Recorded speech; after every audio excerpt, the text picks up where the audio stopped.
on. It's always a surprise. Every single time it's a surprise because it's working. It's Monday at 10ish, which means, so you know what that means. In reality, being at, sort of 10 o'clock on a Monday morning could mean an almost infinite number of things.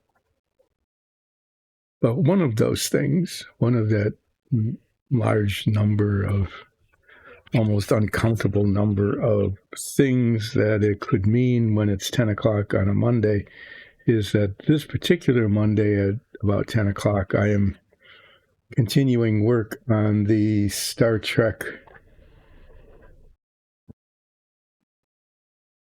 Enterprise Command Bridge model kit, or in French, Modèle Ridge. We say that. Today, I'm not going to get picky about these display panels because on Friday I got them about as well as I possibly can with the hand painting, and they look, they're hand painted, and so there's brush marks. The paint didn't level perfectly, and lines are a little ragged and things like that, but they're as good as I can get. So the next steps are going to be masking them. As you can see, I'll show you on the masking from this line here, the red line, which isn't red right now, it's just white because I didn't paint any red yet. The part that's painted is this bit up here. Okay, the outside and the gray and the white lines. These are decals, they go on later. But for now, I'm going to be masking along what will become a red line so that I can paint the bottom parts. And I should have primed them a long time ago, and I didn't. So they're going to get either today or tomorrow, or today and tomorrow, between now and Wednesday at 10ish. These are going to be primed on all of them and painted an off-white color, the same color as the this color on the viewing panel side thing.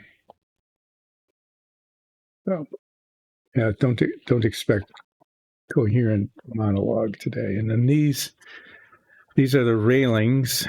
These go around the inside. They go around the inside of the circle here in various places that are not very well detailed. They show you where to put one of the four, two of the four, this one. So they show you that you put these little verticals, these things like this, attach it to the inside of the circle, and then the railing is supposed to sit on top of them. And then this one goes here, and they have arrows pointing to where apparently the verticals go, but they didn't picture the verticals. And then there are two other railings that go somewhere, but they didn't show where. I'm guessing here and here. Just guessing that because that's where there are openings.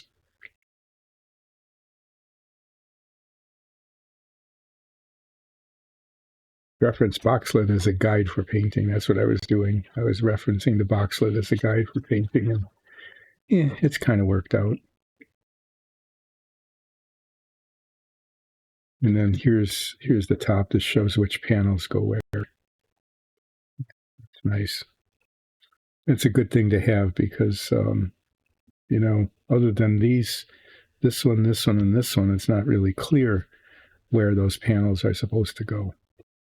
But I don't need to worry about that until these panels are painted, which is a multi-step process.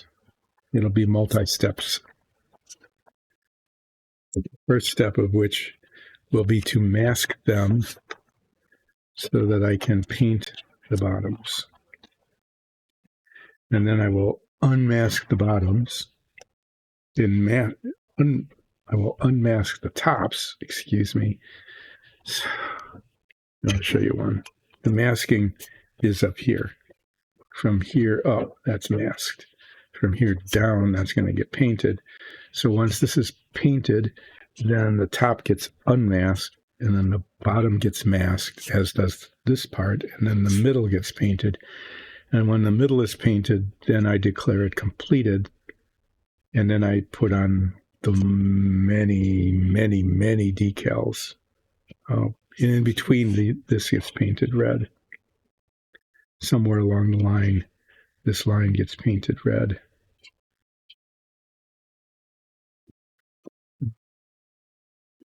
I guess I'll just pull these guys up here. There's a bunch of them. There's numbers on them, which is important because the numbers tell me where they go later. And which decals go on which ones. That was clumsy, wasn't it?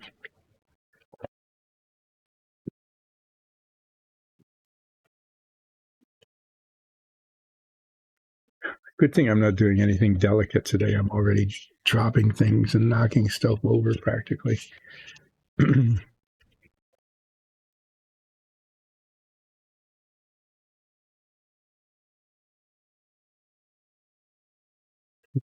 That spot. I'm going to sand that off actually, because that could be a problem later on. Sometimes paints don't cover that well.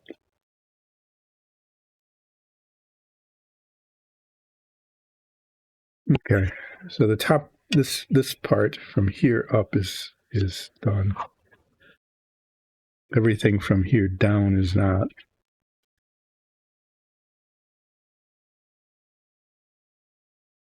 I'm going to do a bunch of masking.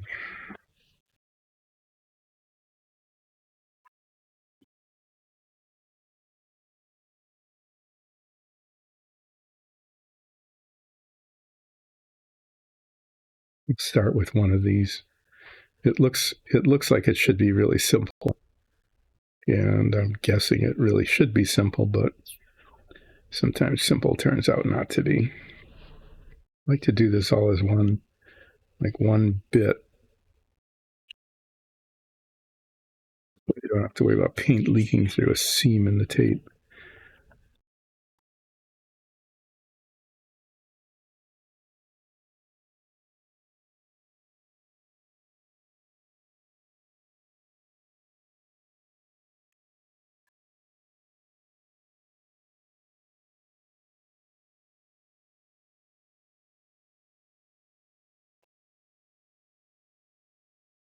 I wanted to extend just a little bit past the bottom of the edge there. And then these edges, these sides are not supposed to show really. They're not, I mean, there's really nothing there to see, but you know, they are going to be seen.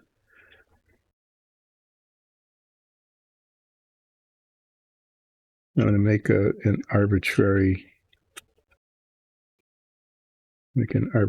cutoff here, below which it will be the bottom color, and above which it will be the dark metallic, this color.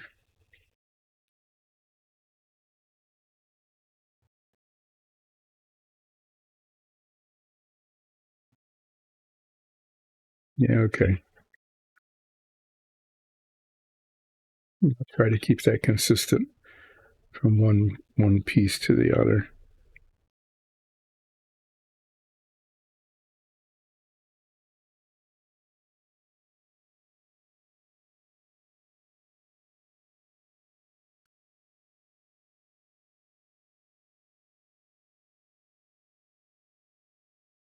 Okay.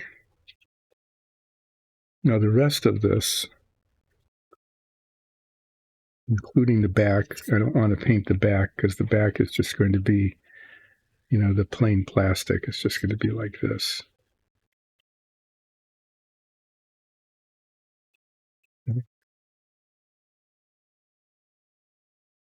Yeah, I decided not to mess with all those circles, didn't I? So this part's the part that's going to get painted. All the rest of this is not going to get painted. And so I think what I can do, I can just cover it with paper and inexpensive painter's tape.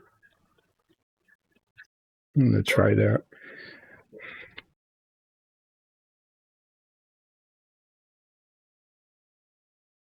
This will look really messy, which is fine. I mean, it doesn't have to look good. It's just protecting it from being painted. But I don't want to waste, I don't want to use a whole lot of expensive tape on what is an inexpensive, which is just a lot, which is a big area to cover.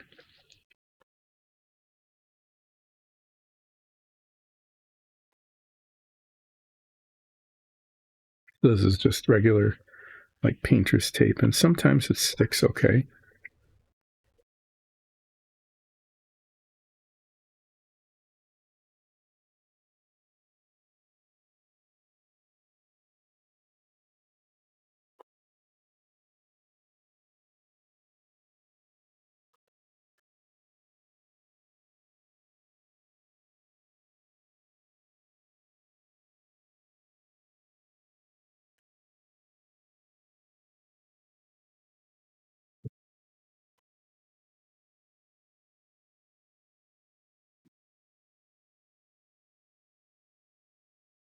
I should be, talking about something as I'm doing this. what, what, what should I chat about? I don't know.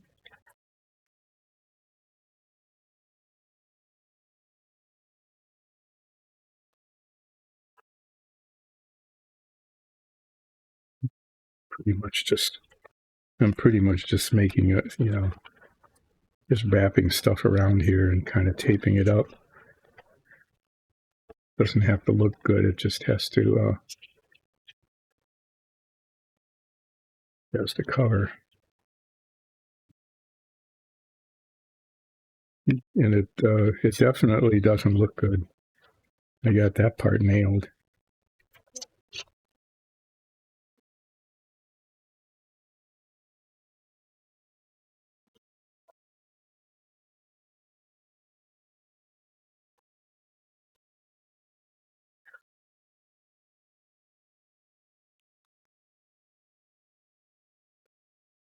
Here, I don't know. We'll see.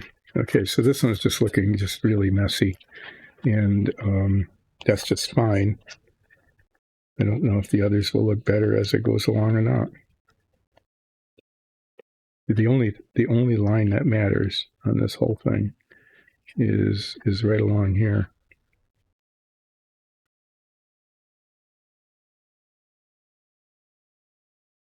And that got all messed up.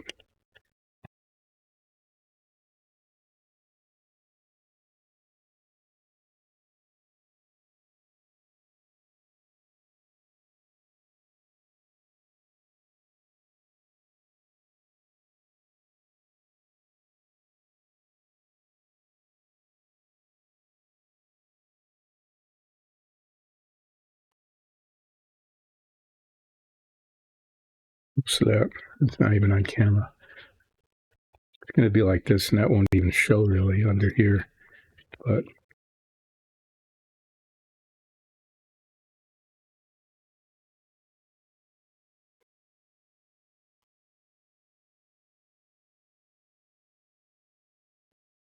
yeah,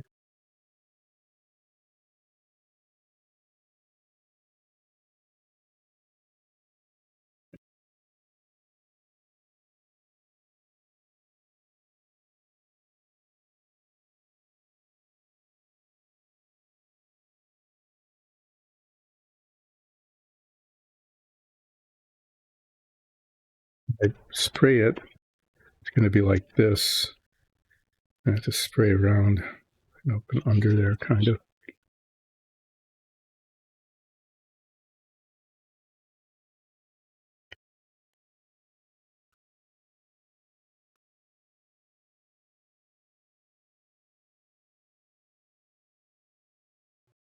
I might be getting this wrong. It's the edge. No, the edge is primed. Okay.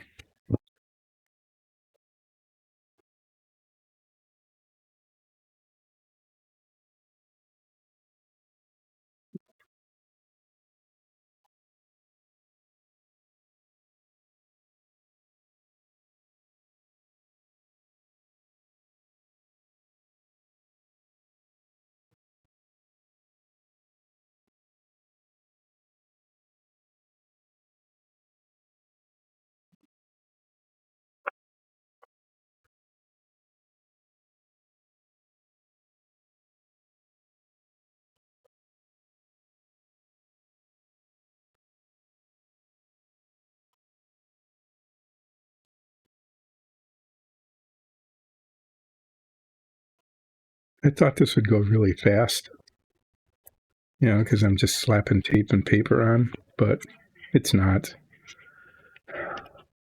No, nothing really goes quickly, I guess. Not when I'm doing this.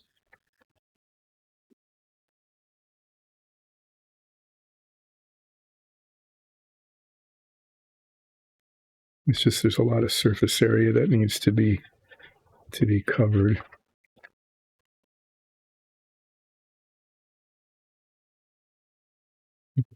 Clearing some of the excess tape away so it doesn't just keep sticking to stuff. And I need to tape around.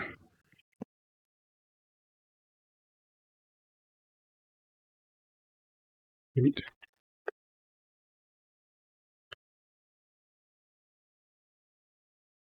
Maybe I should keep this on camera. I'm just fuddling with this. It's just being kind of like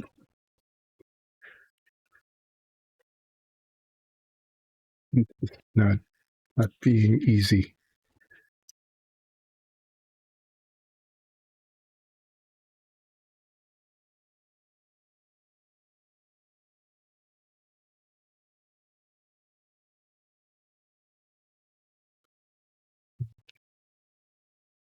Oh yeah, here.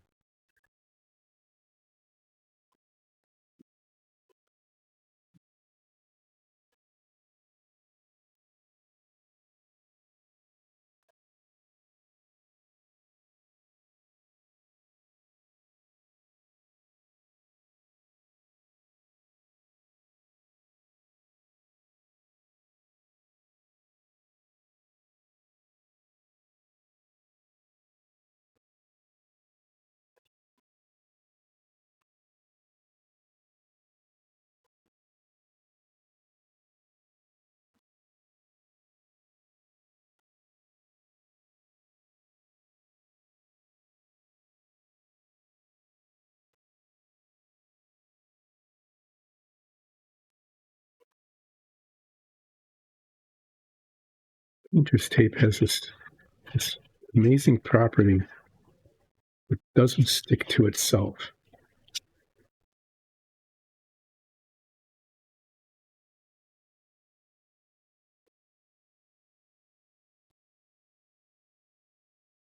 Well, as I'm doing this, what I'm thinking to myself is self. There has to have been a better way to do this.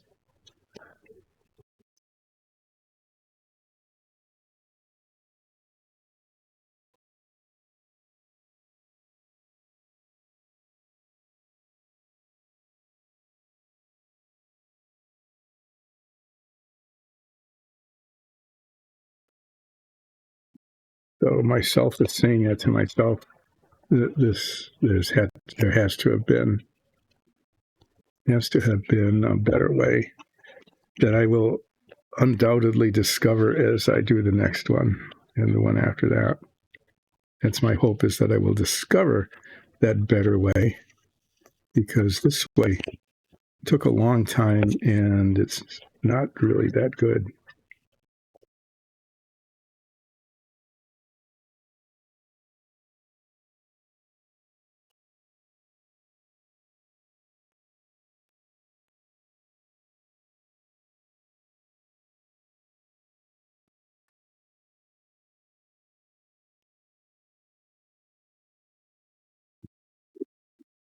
This is almost getting to be almost amusing. It's just being so difficult.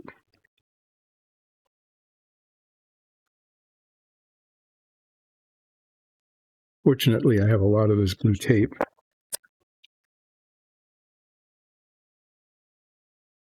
That I can just keep messing with until eventually the thing is covered.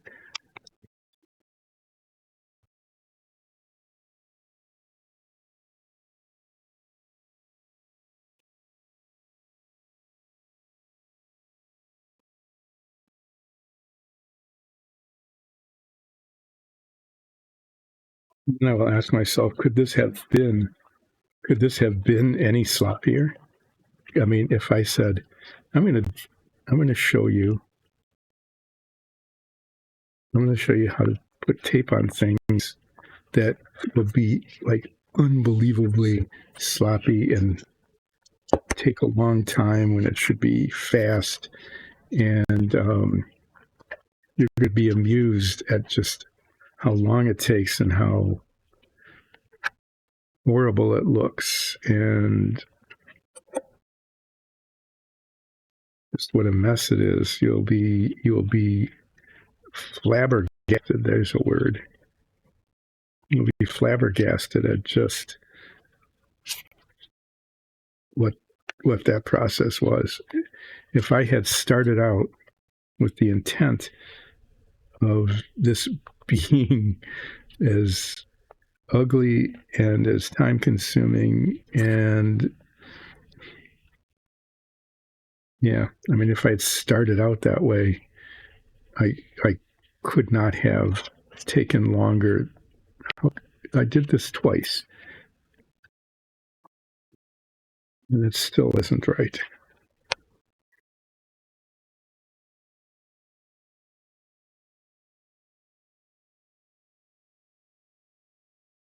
Yeah, I couldn't have made this more amusing. And it would have been even more amusing if it had been on camera. Hi, Aman.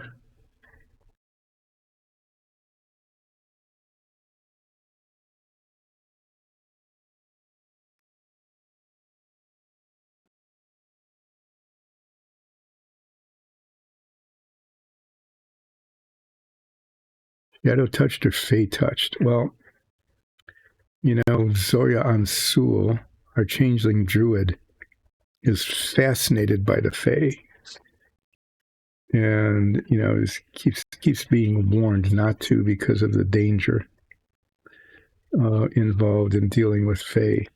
So I would have to say that from the perspective of Dice and Dungeons, keeping it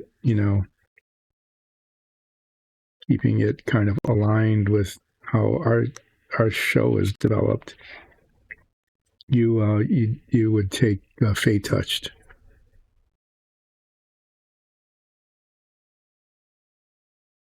Flash might appear again. Cool.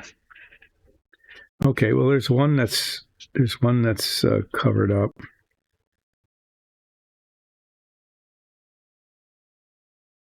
And I have to say that this turned out to be just a huge mess.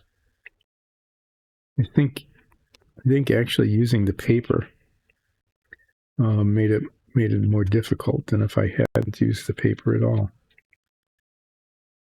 I think the next one I'm going to just use the blue tape.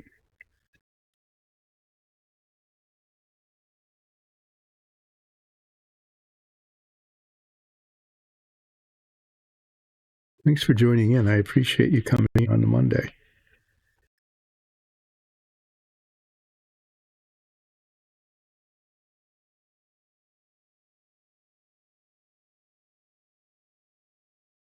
Well, there. This is the part that's getting painted. The rest of it isn't. That's why it's all covered up in a mess.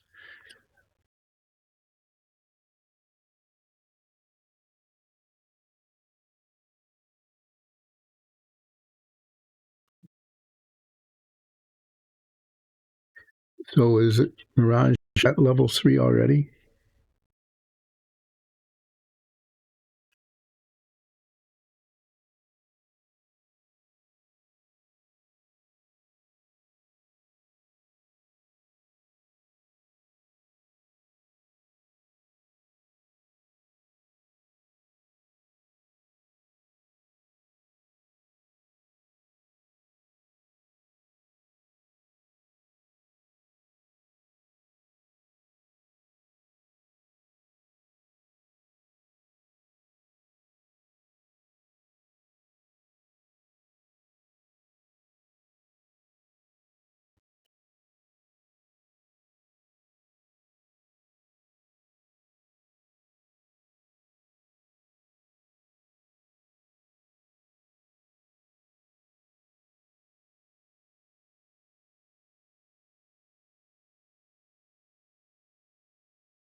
Yeah, I mean, these things aren't perfect. This is like a little ragged along the edge here, but I don't know what I can do about that. I tried back and forth, and the paint just keeps building up. And when it builds up, it's really hard to get a straight line.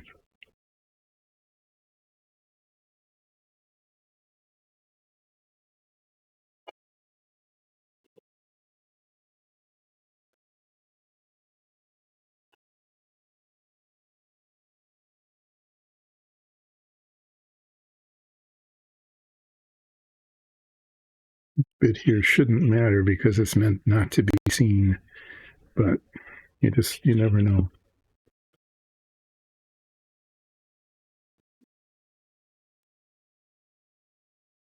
So I would say, I just have to speak on behalf of Zoria, which is Fae. Go for the Fae. Because Fae is just so unpredictable and kind of weird. You can have a lot of fun with it, in a role playing sense.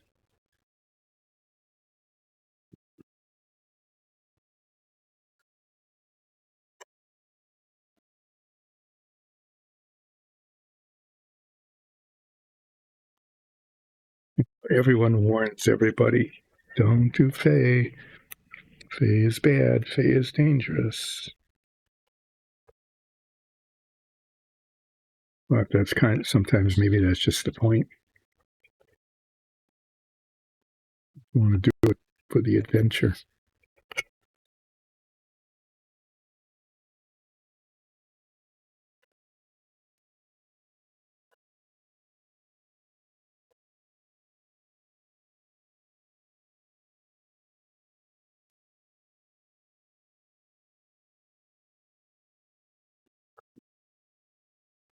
Oop. Guess that means it's near the end of the roll there. When it comes flying off like that.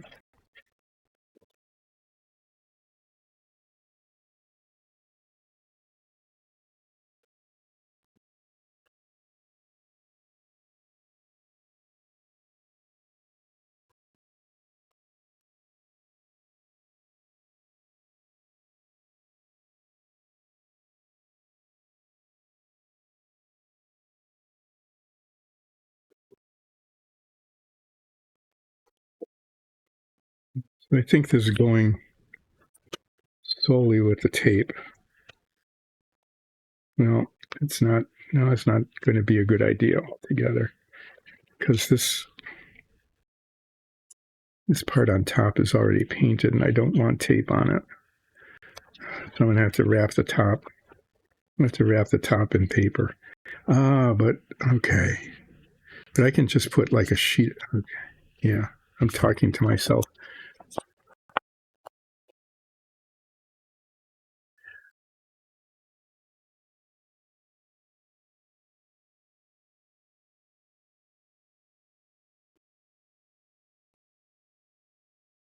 Yep. Oh, she's a changeling too. Yeah. So a lot like Zoria.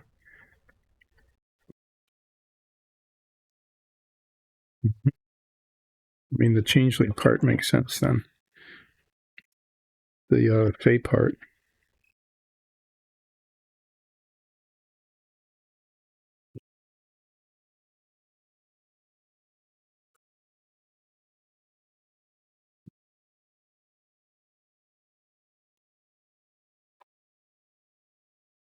I can just tape this across like this. I'll worry about that next.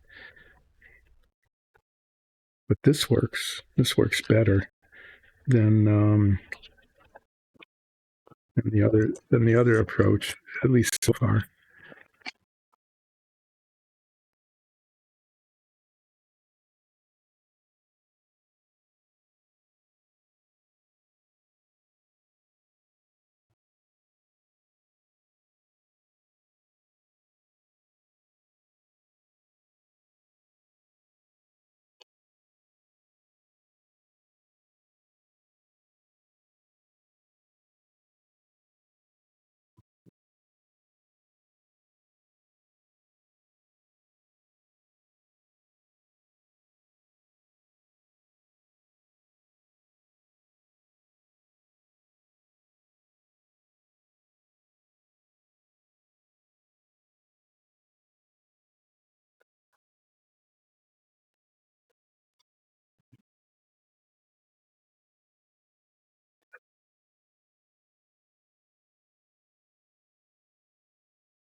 I want to make sure this is well covered up here.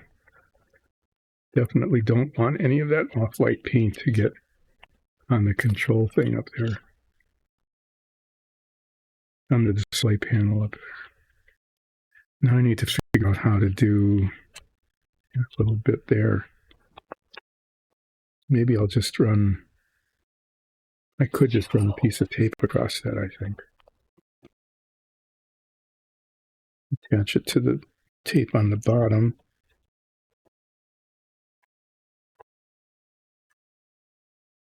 Because this isn't painted.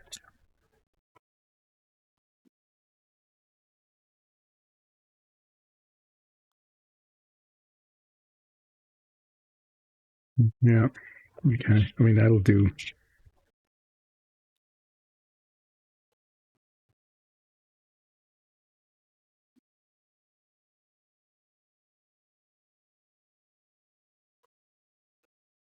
Almost. Yeah, that I made a mess here. Nice, huh? I had a nice tape line right across there, and then I got this tape on it and screwed it up. I got a little bit, yeah, just a little bit impatient there, and yeah, that was an unforced error.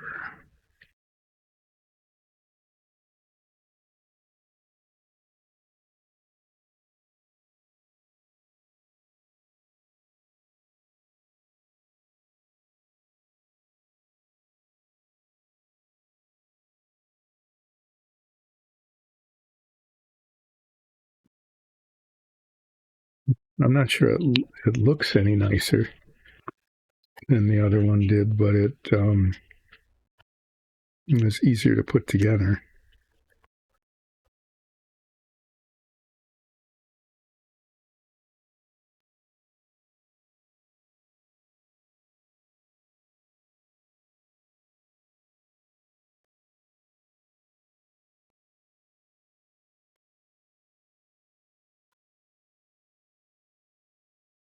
Okay. So this part here isn't that critical because that's going to get painted kind of a dark metallic color, which will cover. But all this stuff up here, this is really important because this is the part that was just painted, and I don't want any overspray on it.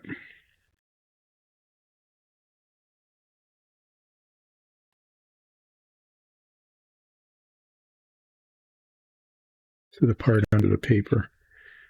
Okay, well, it looks kind of scabby, but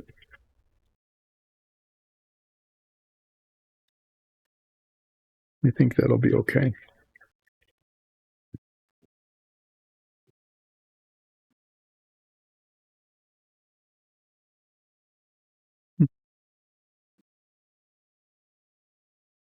Comfy mug. Yeah, I never brought it up.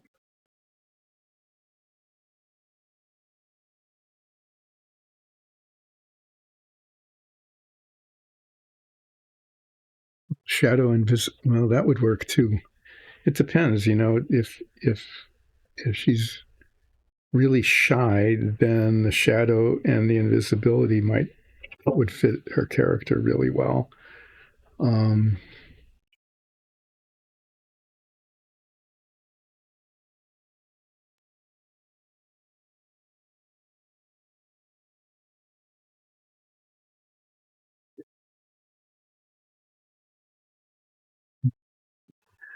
inflict wounds.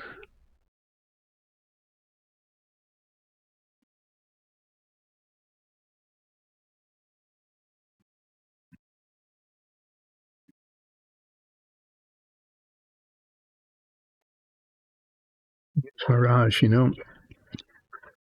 I'm really biased toward the Fae. I have to say, I'm really biased toward that. Having played with Zoria and her Fae tendencies, but it might make sense.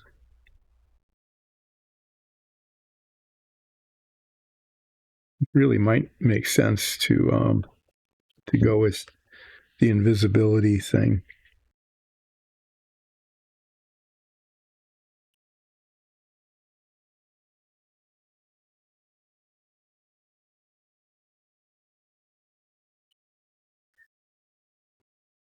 So you're starting out at level 4? Is that what you're doing?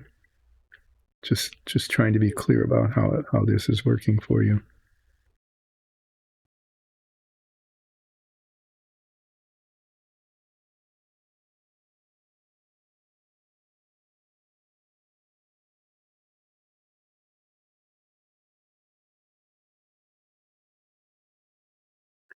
Okay. So you're starting out at 3, but if your DM is kind, unlike our DM, who decided that being at level 1 for the better part of a year, I think, of playing. No, I think she just never, I think she just forgot about leveling up. Was so intent on the story that she forgot that players actually could level up, and that maybe we should be allowed to do that. I think we're like at level 11 now. But I'm not sure if we're going to level up much past that, because at some point, you start getting so like overpowered that that you can't have fun with your characters. It's like, 17 ogres, they're all dead. And of course, the way I roll. What did you roll on your attack? 3. What did you roll on your second attack? 4.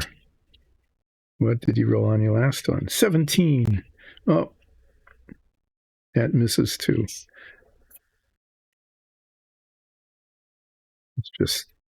It just gets to be like that with my character sometimes.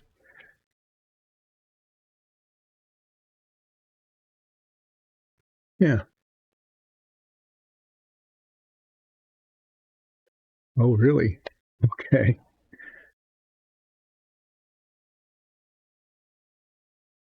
That makes it intriguing.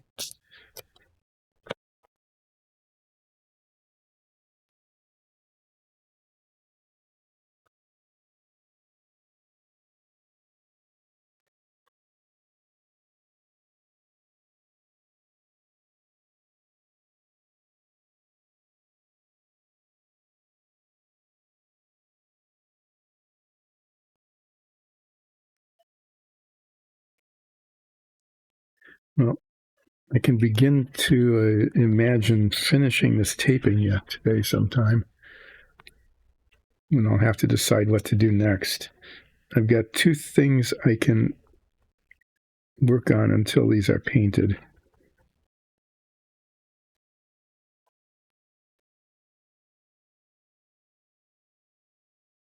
I see. Okay.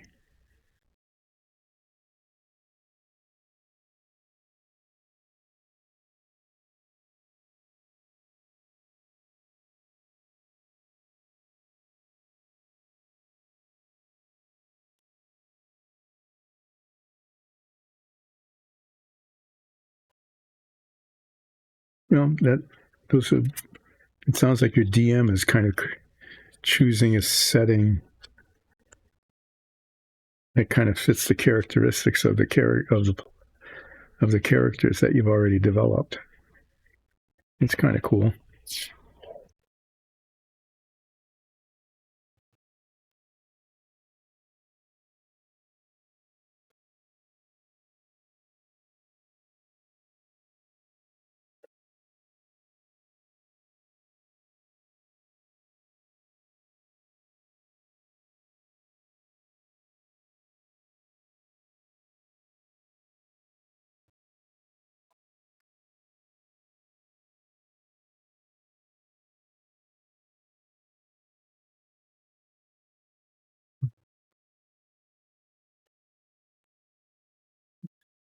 I had it lined down here. I got myself turned around. I got my tops and bottoms confused, which is pretty dumb because they're so obviously different.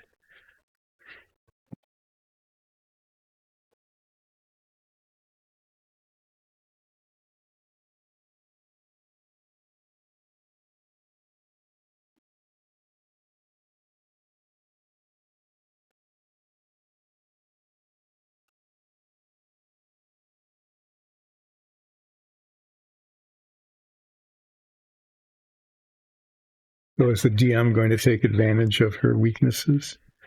I suppose that's fair. You know, be aware of those and to create settings that play into those.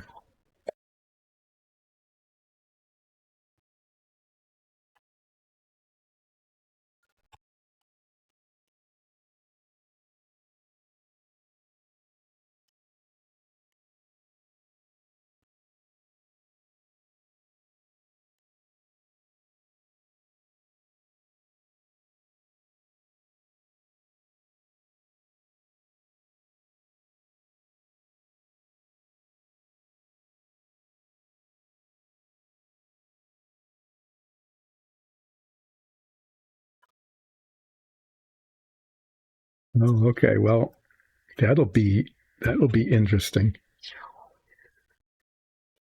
Have your character break down. I wonder how the other players' characters will respond to that. Not the other players, but the other players' characters. That's what's important, right?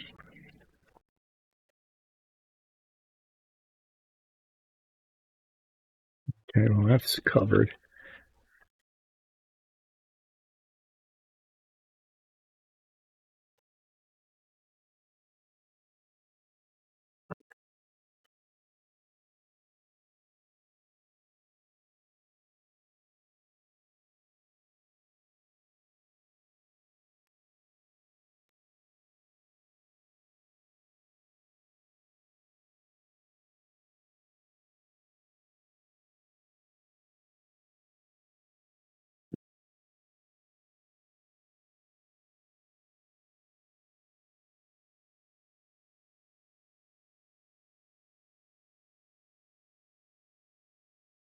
Now, here I am on this third one.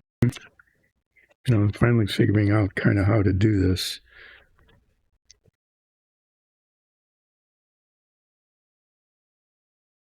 That's kind of a common thing, right? When you're doing something for the first time, it's kind of messy and it doesn't work, and then you get better at it, and by the time you get good at it, you're done.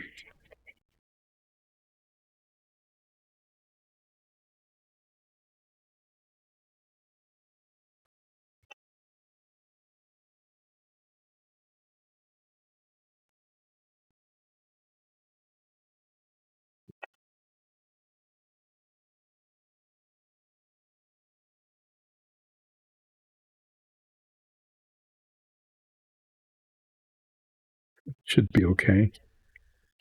But this top up here, that's an important part, the most important part to get covered. Okay. Got one more of this size, and then I've got the little one that I just knocked over. So I'm looking at these. Oh, okay.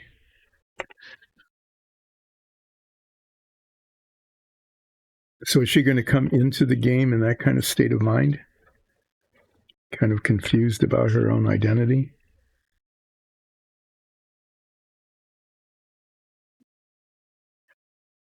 Or is that something that will develop as gameplay goes on?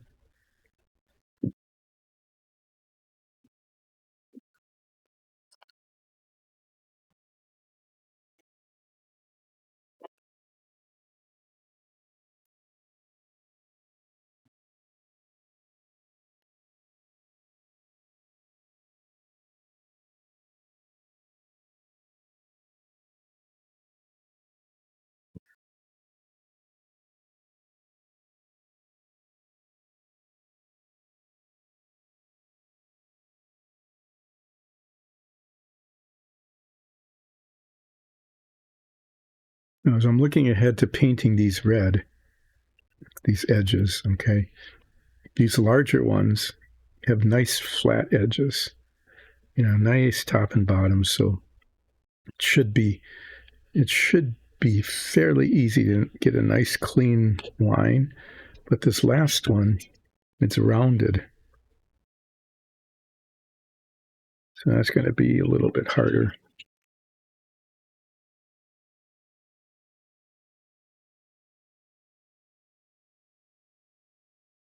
I think realistically or not, I'm counting on the last bit of masking the edge and the top, and then painting this middle section, the dark metallic. I'm hoping that will cover up a whole bunch of things.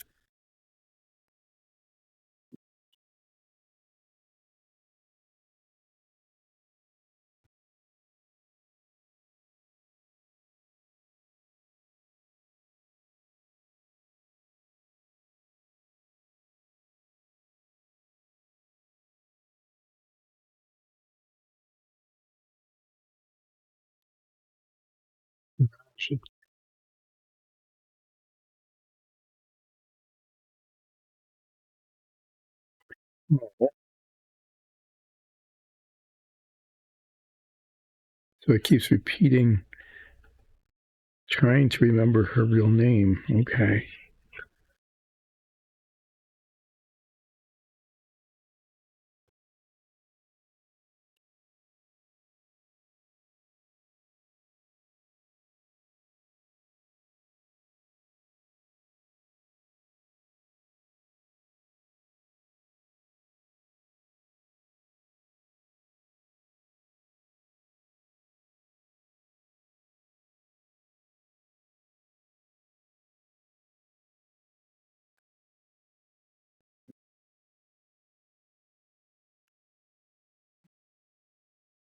She starts rediscovering herself.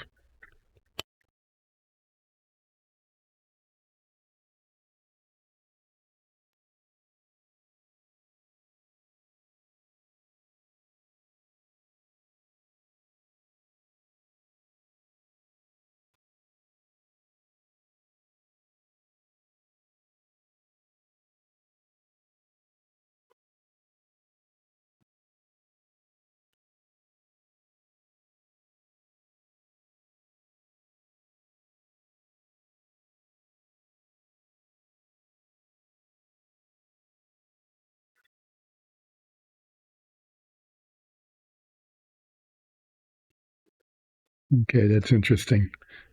But that's possible. Okay, because you can have twins that are not identical. I mean, they're still twins, but they're not perfectly identical. That's a real thing. So that can be okay. That can fit.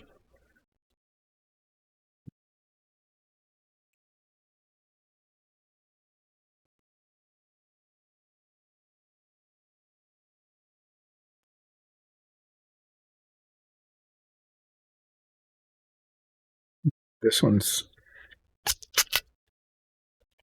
going to be difficult because of that.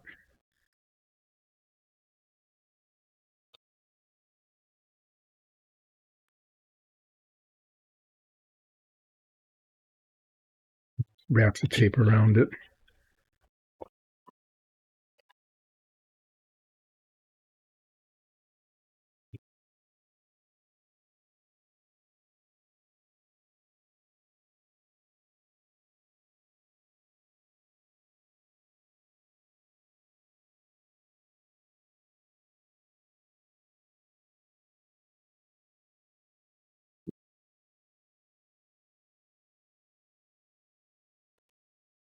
I have the numbers on tape because I sanded off the numbers when I was prepping the backs of these things. Getting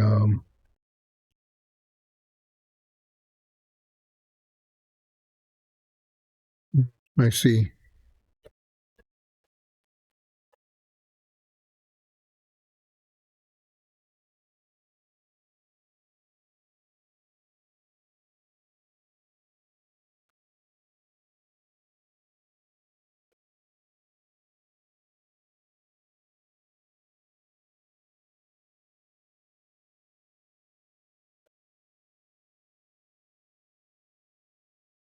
Right, she's a changeling, so she can appear, she can look like a twin of, she can look like Alice and look like the twin. Of course, changelings do that.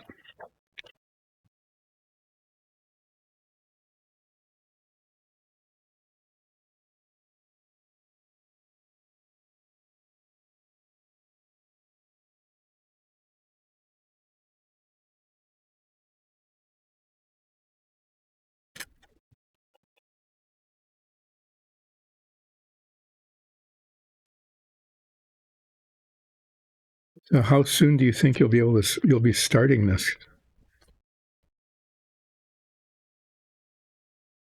Is this something that you'll be starting soon?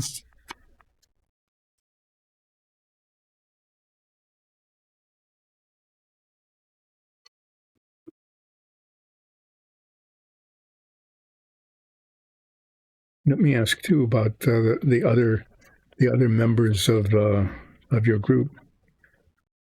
How many are there, and what will they be playing? Yeah, I know. Just getting started is always the hard part, right? How many players do you have in your campaign?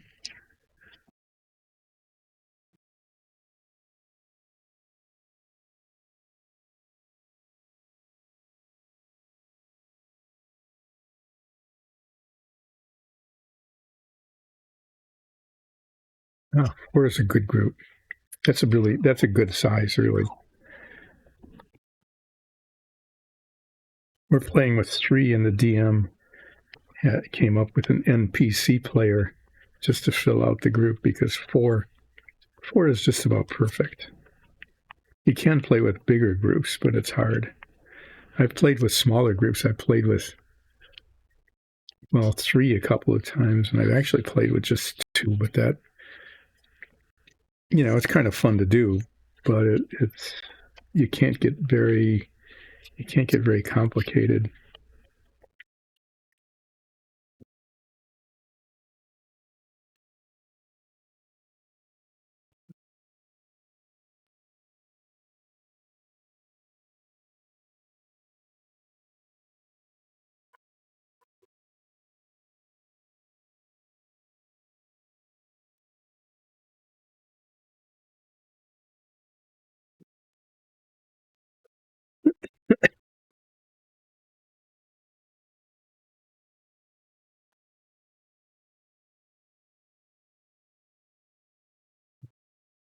Didn't work at all.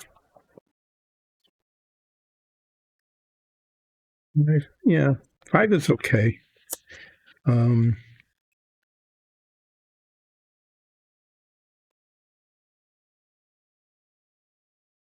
Sometimes when the group gets bigger, this has just been my experience, it's hard for everybody to to be active and doing things. It becomes more complicated to make sure that everything is excuse me, fairly shared, you know, in the game. So you don't just end up with some dominance. Okay. No, this one will be okay.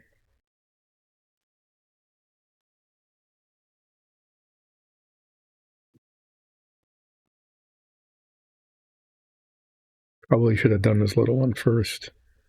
And it's like, oh, it's the smallest one. It'll be the easiest. But sometimes that's not the case.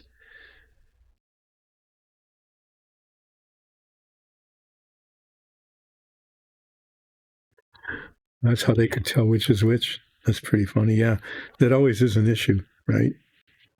It's always a joke is that even their parents can't tell them apart. I mean, with twins, that's the joke with twins.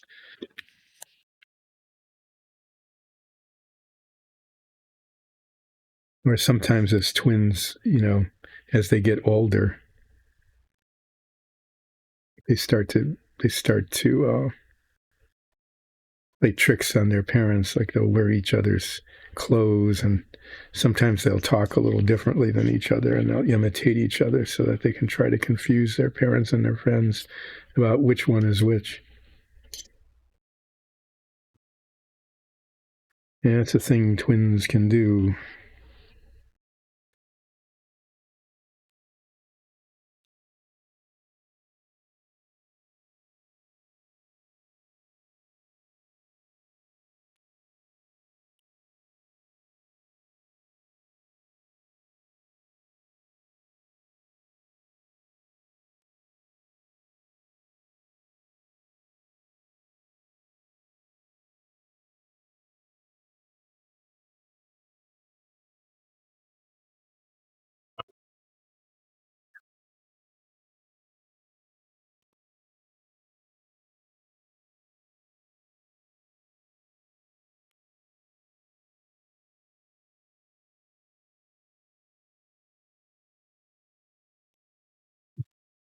Okay, but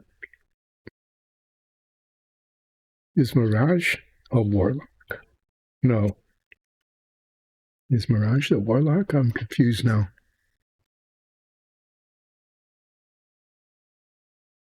Huh. Okay, that's interesting.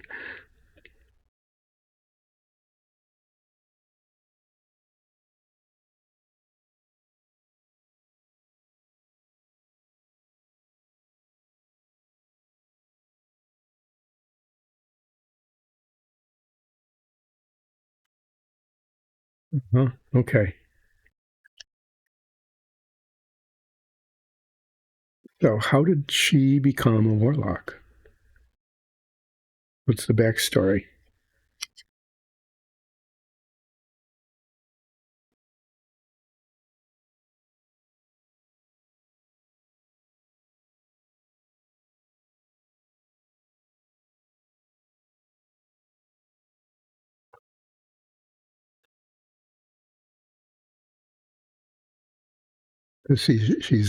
She's a shy character.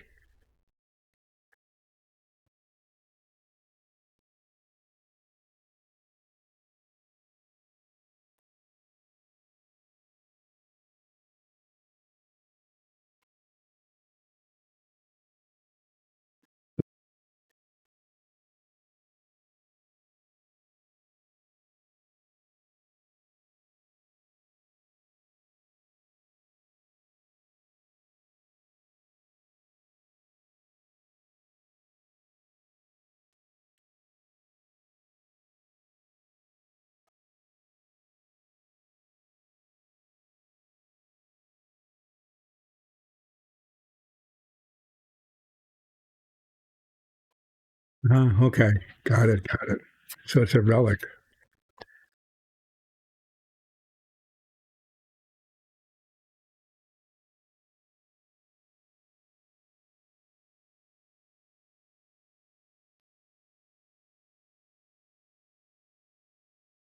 Yeah, that makes sense.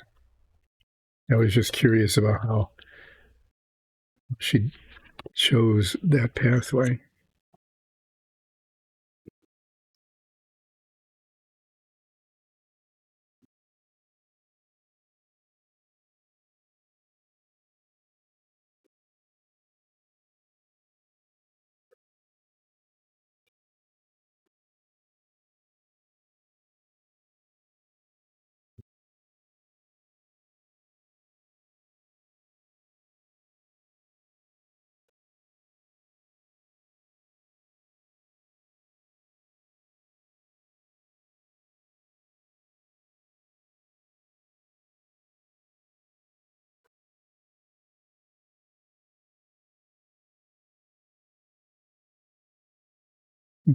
It's kind of a It's kind of a common theme, isn't it? That if you're lacking self confidence, you gain that confidence through a magical item or something like that.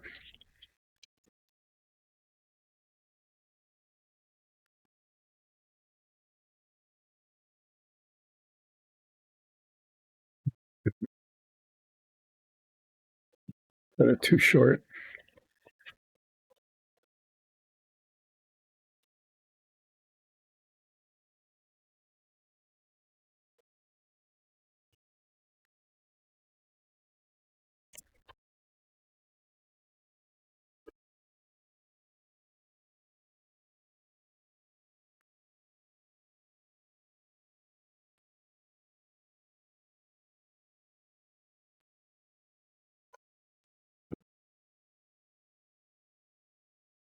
Does she carry that blade then?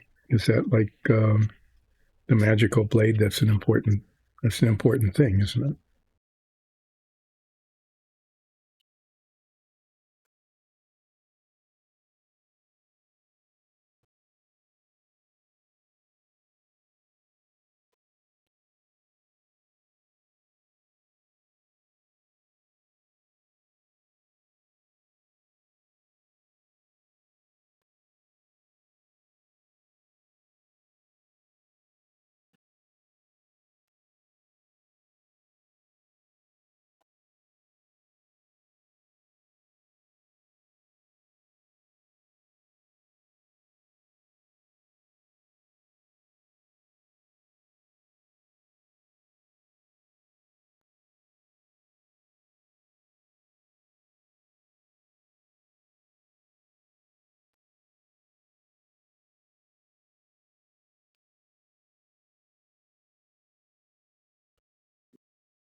Sorry, I'm just cutting some tape here and having to pay attention to what I'm doing, kind of. Of course, there's a little corner there. Okay. But she doesn't actually carry the blade.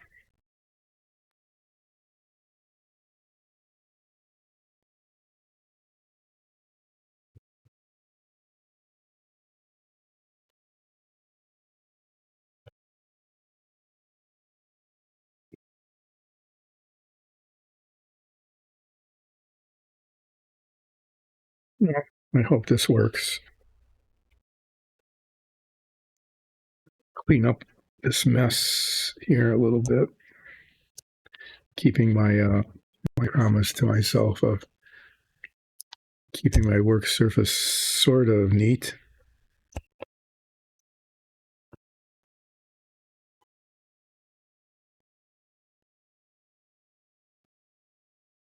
So what this was all about,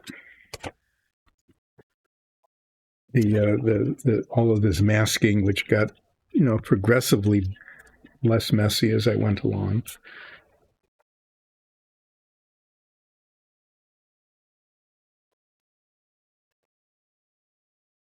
At least I think so.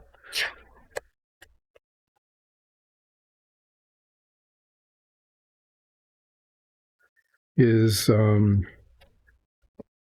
these bits that are not masked, as opposed to the massive mess on the top.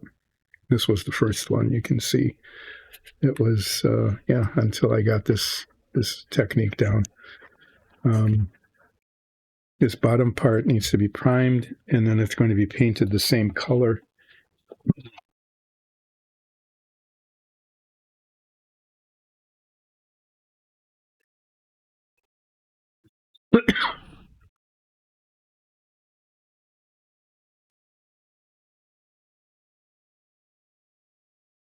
Yeah, this is going to be the same color as the frame of the elevator and the view screen.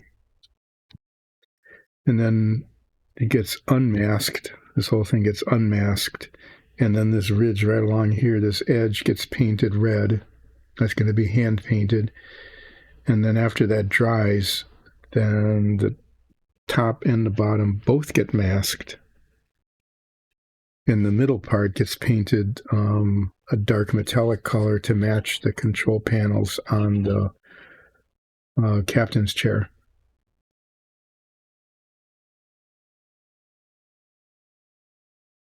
Oh, really? Okay.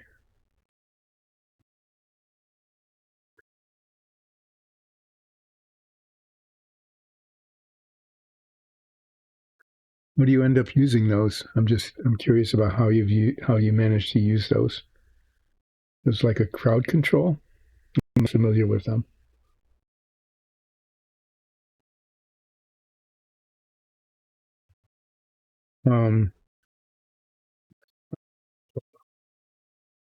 It's in a box so I can carry them.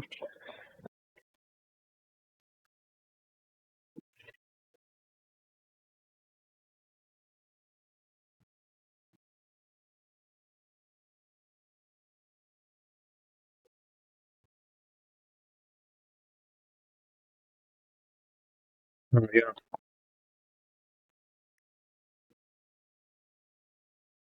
Oh, okay. Mask of many, of course, mask of many faces.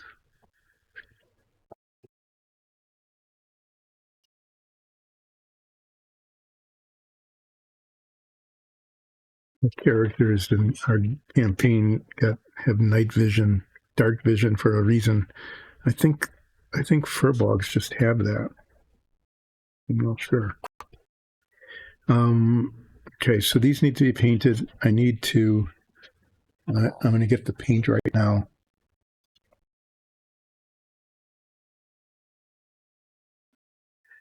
Oh yeah, even in magical darkness, that's important. I keep forgetting about that too, and the DM will remind us in an unpleasant way. Just getting the paint I need here.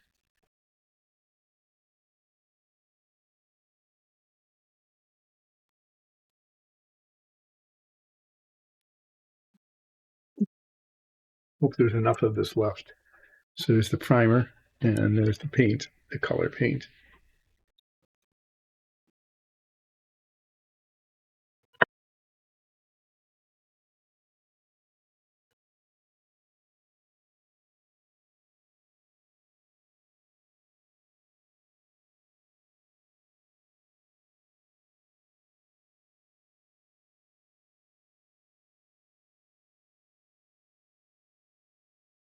So are those things that those are things that you acquired on your way to level 3? The Devil's Eye and Mask of Many Faces. So those are things you already have as you get into the campaign, correct? Just checking. Trying to put this. I have to sigh because I thought I had gotten some things and I put them well out of the way. I got some water in a paint tray because I didn't know if I was going to be painting, and now I'm not painting, and now they're just totally in the way.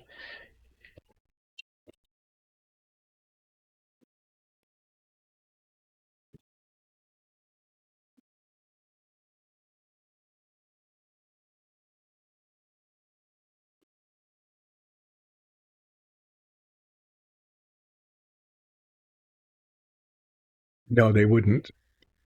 Not as an entertainer. But those are really useful attributes. I mean, not attributes, but items. Okay. Now I've got a bunch of paper towels piling up here. I guess that's okay. What I'm going to do next, well, there's two things I can do. One is I can assemble the railings. we could put these railings on. I'm a little reluctant to do that at this point until I get these things on the outside, because it's going to be a lot of turning and manipulating, and I don't know. I mean, just bumping into things. And if these railings are in place, they're going to be in the way. That might be why they recommend putting them in at the end.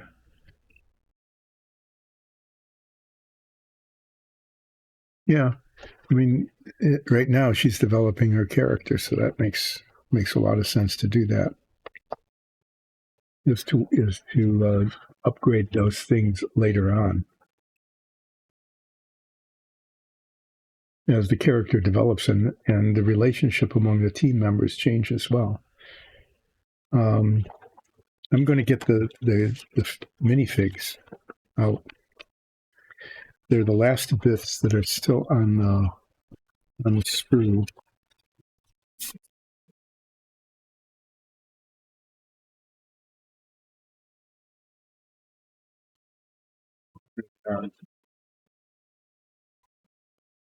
My hands are not working today. This is so weird. I have to say, it looks, these heads just hanging there. They're just heads on the ends of the sprue. It looks like they're on pikes. No, not command pike, but pikes.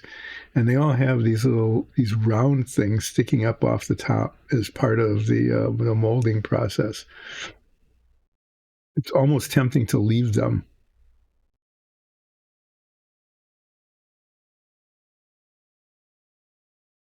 I know they did.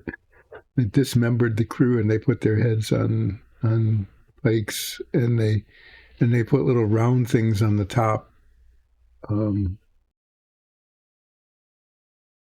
think it's kind of weird and scary looking.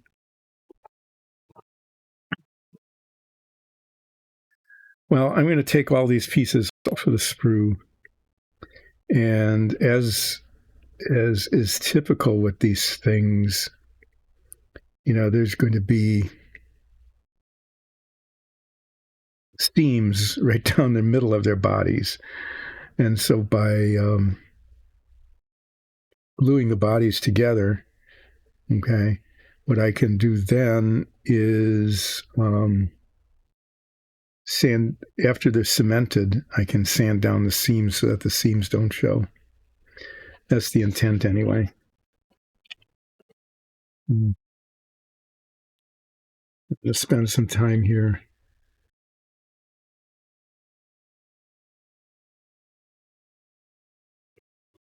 Just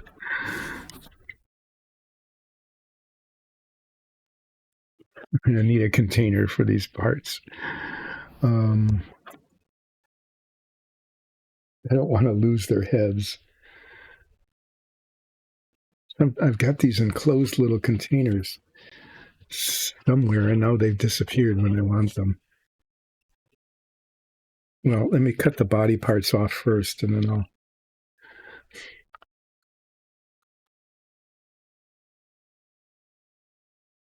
There. These are large enough. I probably won't lose them.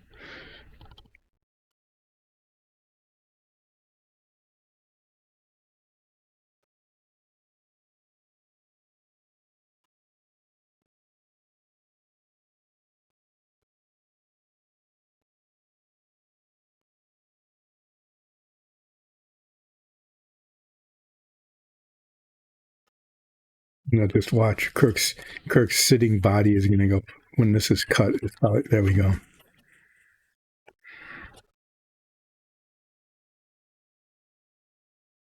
Yeah, they did. I don't remember that episode.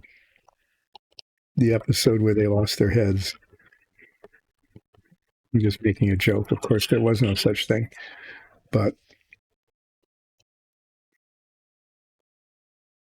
they actually molded them. I'll show them to you later as soon as I finish. When I finish cutting off these bits. But they molded them so that Spock's and Sulu's face actually look kind of like Spock and Sulu. Kirk's face doesn't really look like Kirk.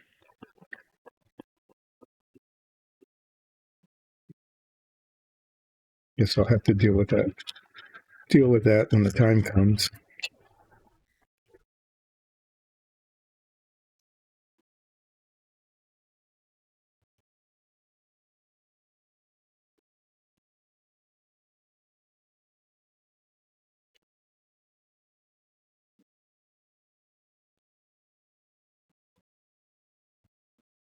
So the bodies for Sulu and Spock are pretty straightforward. They're just, front and back.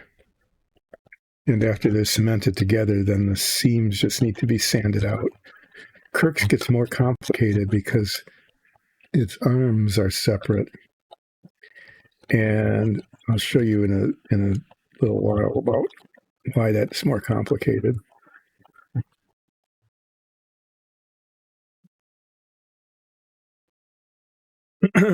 So when his body comes together like this, and you can see how poorly it fits, right? Wow. I mean, really badly.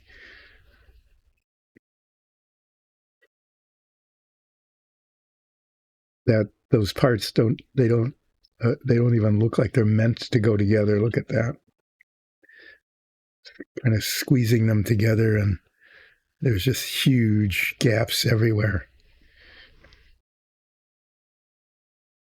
No, what a mess. So the thing is that the arms go here, but I want to get they'll be in the way of cleaning up the body. So what will happen is that I'll clean up the body as much as I can, I'm going to be filling in all these gaps and sanding it all down. And then I'll attach the arms, and then the same thing will happen. There'll be big gaps around the shoulders that'll have to be filled in. Okay, so Kirk's body is terrible.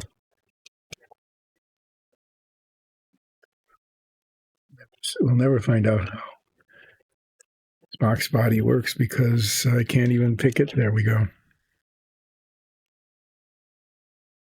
The Spock's body comes together pretty well. I mean, there's still a big gap down the leg here, but not too bad. I'm going to clean these up on the feet a little bit, maybe. He's very small, very, very slim profile. They're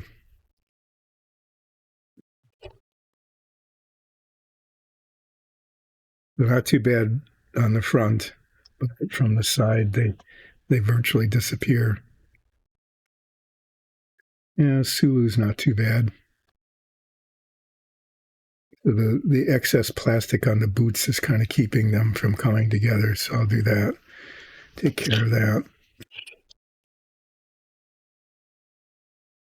Take these off of the sprue and just do a little bit of cleanup, like there's little bits of plastic and seams, molding seams all the way around the arms. Look at that. Fortunately, that's the bottom of the arm, but you can see here that you can see the plastic didn't even fill the mold. They molded in the fingers, but yeah, there's molding seams kind of everywhere. So these are messy.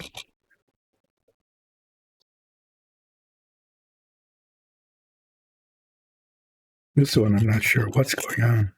I'll show you that. I'll show you what the issue is in a moment.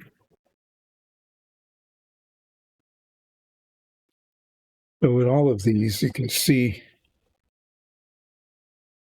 the seam, the molding seam run along.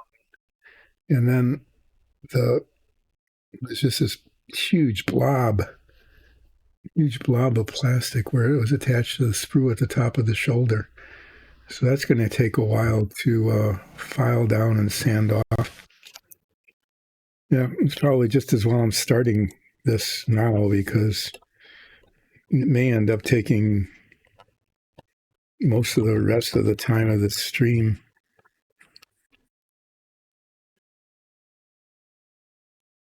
to get them done. I'm just gonna leave the heads on there right now. I'm gonna leave the heads on there because then I won't lose them. But you can kind of see which is which, right? You can see that's Sulu and Spock and not Kirk. And just sort of from the profile, maybe from the profile, looks like Kirk. Okay, and these have molding seams on them too, right down the sides of their heads. But if I leave them on here, I won't lose those, so I'm just going to leave them on here for now. I don't know if I need to have this huge chunk of plastic, so I'm just going to cut this off here.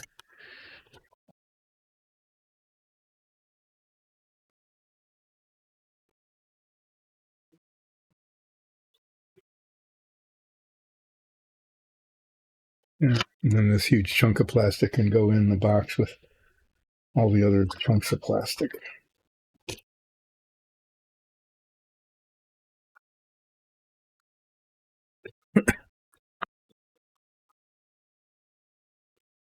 I'm going to need clothespins.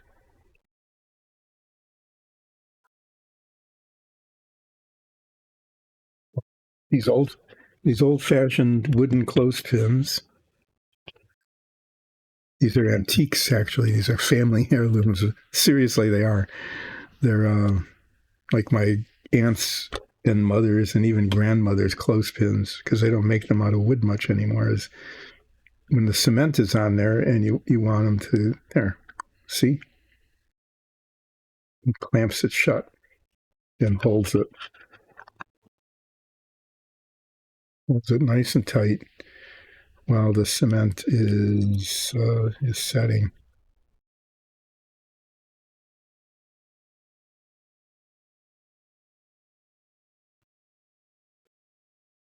Will look pretty weird, right? It looks pretty odd, but it serves the purpose.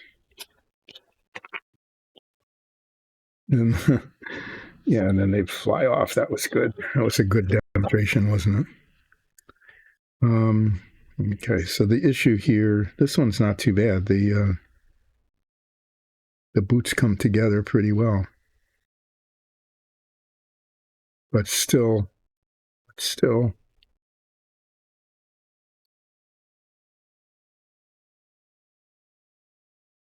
going to clean this off because that little bit of plastic there down here at the bottom, that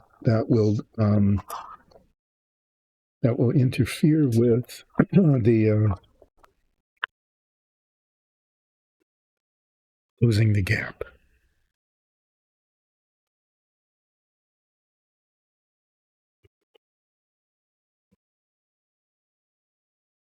Yeah, every time I move, I bang into something. And right on here, the grit, because it's got pieces off.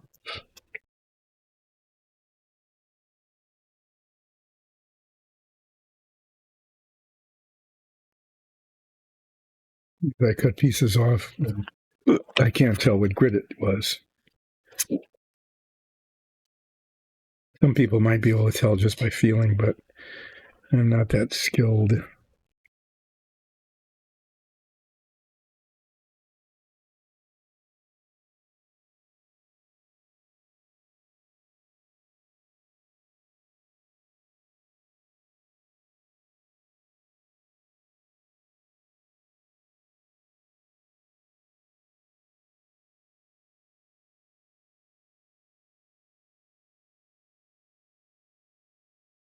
Be a good deal more sanding once the cement sets. And I spend a lot of time getting rid of the seams along the sides of the body. Otherwise, instead of looking like, minifigs of the Star Trek characters, they're just going to look like pieces of plastic that are badly joined.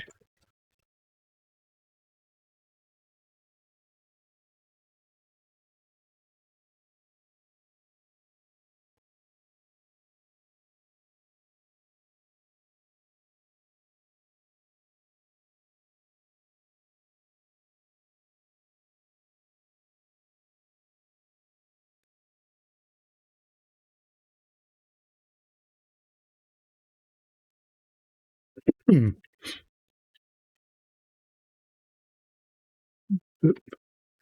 about halfway through.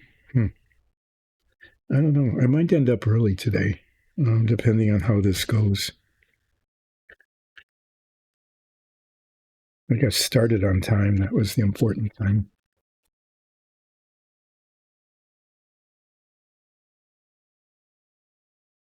And after I get Spock attached to himself here, I'm going to take a short break. Okay, well, that's better. His feet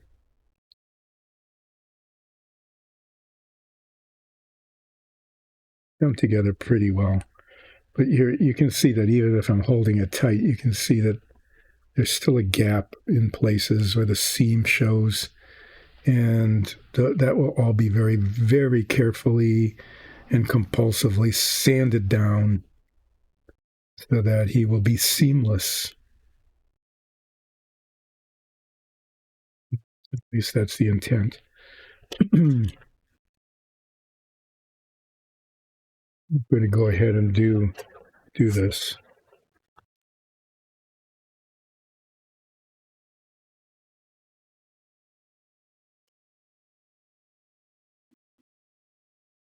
I haven't used this in a while. You know, it's unusual to be cementing. This stuff can only be used on raw plastic. So usually I'm attaching a painted surface to a painted surface.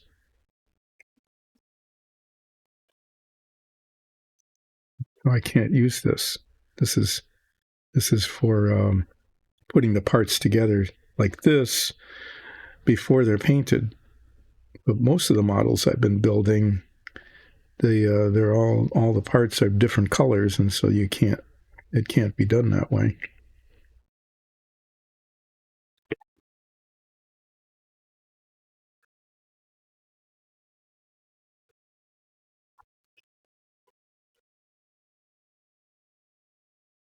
Just making sure it's coming out here. There we go. It says use sparingly, or else your model will look terrible. In this case, I actually want there to be a fair amount of cement on it because I want it to melt the plastic and have the melted plastic ooze up into the gap between the parts. The welded together plastic fills the gap better than the filler that I use. The filler that I use is pretty good, but the melted plastic is even better.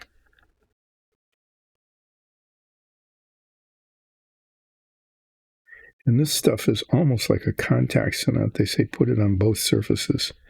It didn't used to be that way.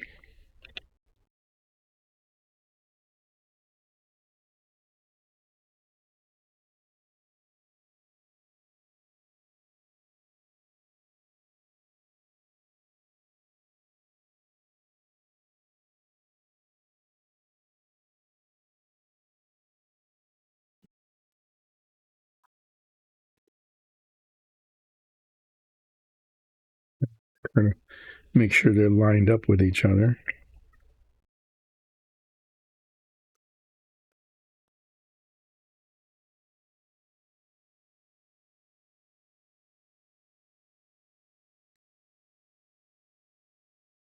Just hold them by hand here for a bit, and then I'm going to clamp them.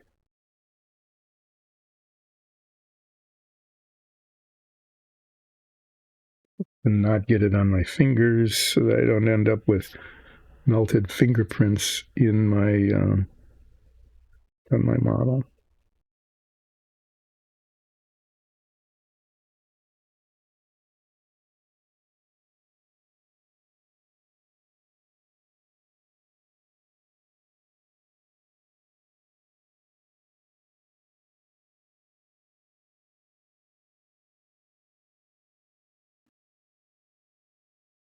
Getting them lined up. Okay. He's got his neck is sticking up here. That gives me a nice thing on useful thing for alignment. That if that is aligned, then the rest of it's aligned. And any kind of misalignment, well, that's why I'm going to be sanding down the seams later.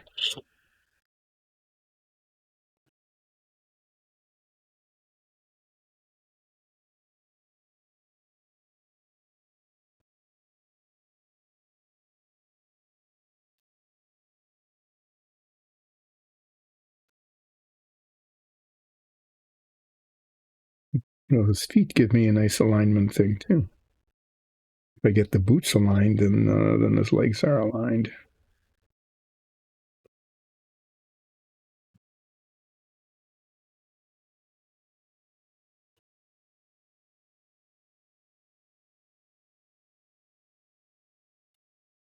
Yep, that's what happens.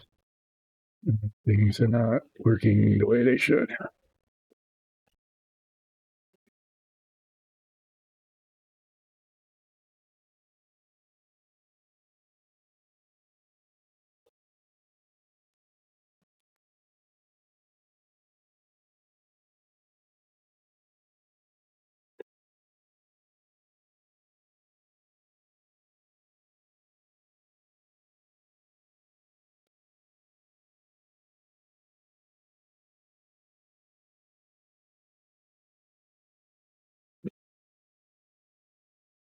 Okay, well, there's Spock in like a medieval torture thing. I need to put Spock aside somewhere where they. Let's see what happens with Sulu here. I don't know why Sulu has his arms crossed. It's like same thing. The plastic on the base on the feet here is interfering with them. Closing the gap.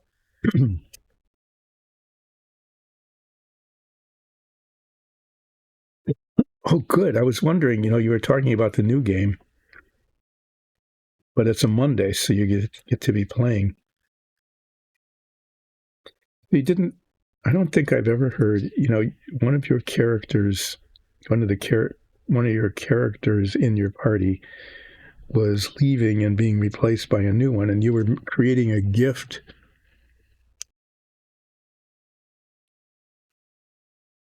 Yeah, Sulu is not coming together very well. You were putting together a letter and a gift. How did that go? Did that event happen?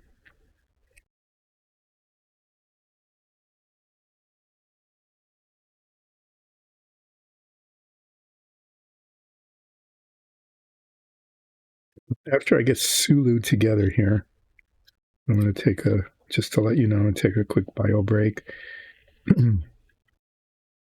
And then tackle Kirk, who is sitting, and his minifig is terrible. I'm going to play around with it and see if I can't get it to fit better at all. Oh, you don't know that? Okay, so you didn't get to hand it off in person.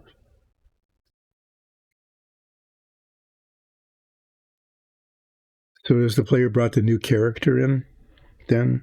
So when you're playing today, will this be with the new character?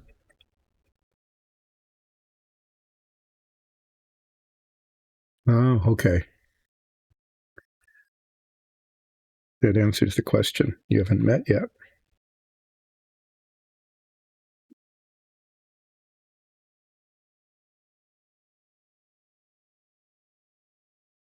Well, I hope that goes well when you do. It should be an interesting thing.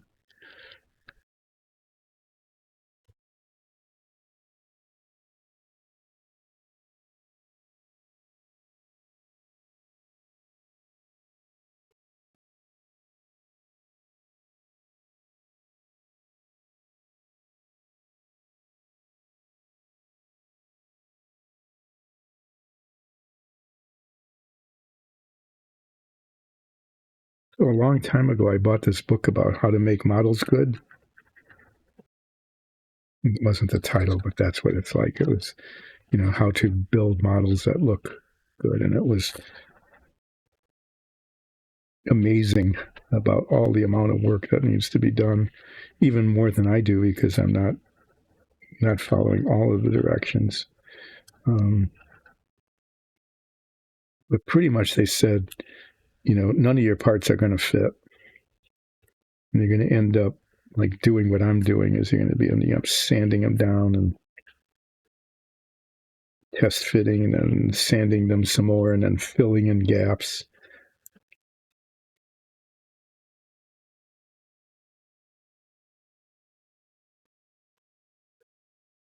But like the plastic parts you get in a model kit are just a rough approximation of what the model should look like, kind of, because they're just not going to work. Okay. Yeah, Sula will come along okay.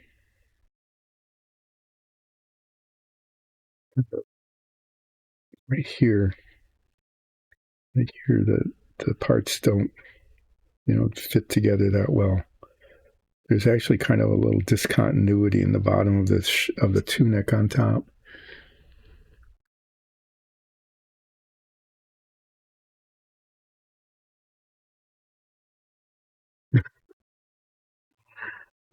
Well, you're going to air out the character, right? Okay. Well, in order to make this look like a decent minifig, it's going to take a little bit of, sanding around the edges and shaping.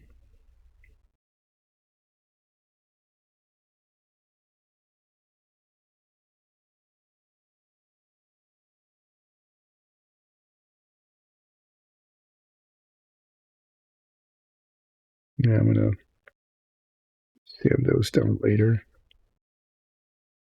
Okay. Well, dust them off a little bit.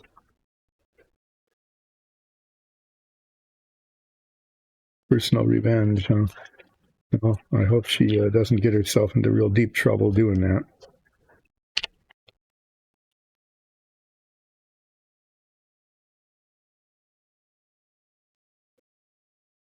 Okay, the same thing. I'm just going to put cement all the way around the edges.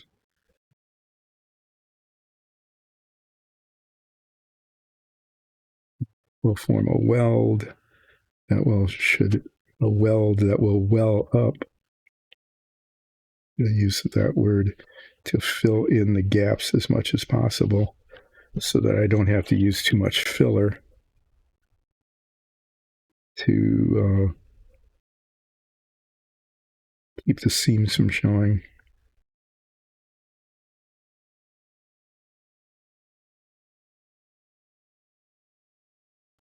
This little applicator thing is not too bad. It sometimes isn't as accurate as I would like, but it's a whole lot better than the tube cement used to be.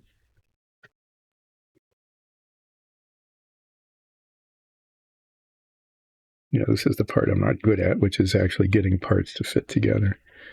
Okay. But once again, I'm going to use the neck circle here as a guide to alignment.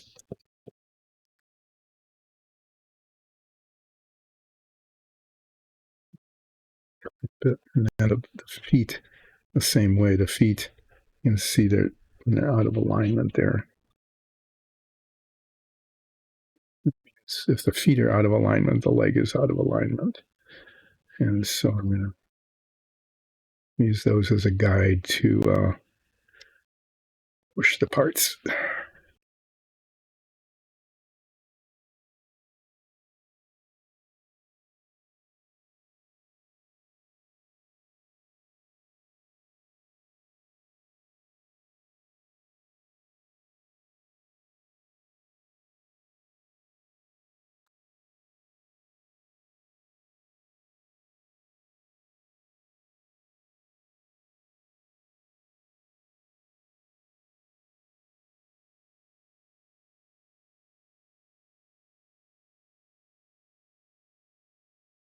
Yeah, so they come pretty close.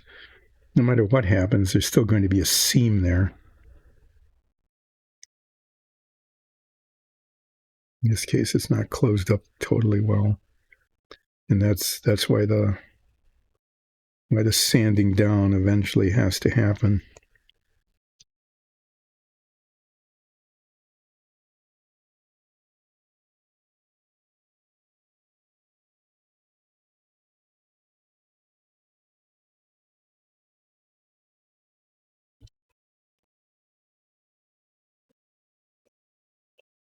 These little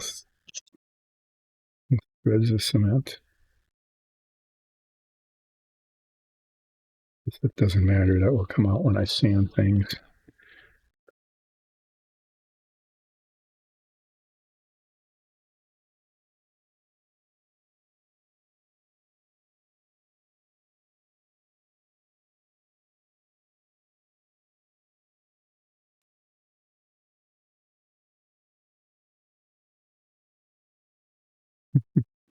Yeah, line them up.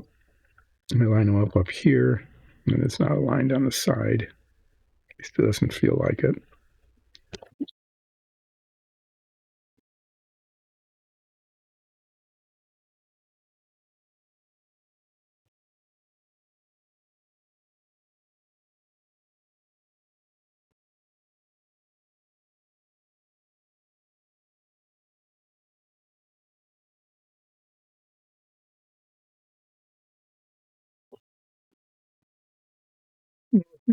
Things are not cooperating. Guys, you're not cooperating with me.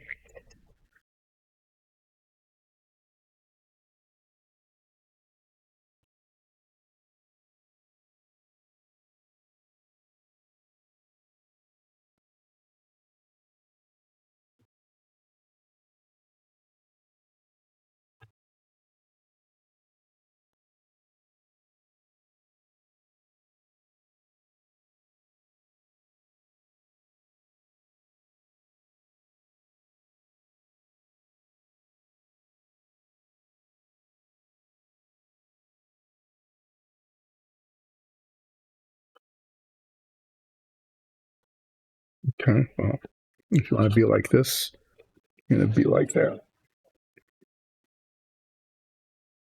Okay, this one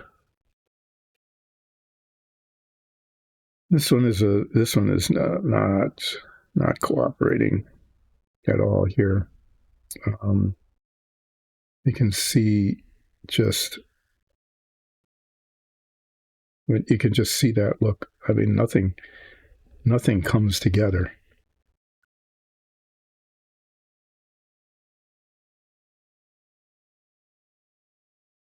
And I don't see how.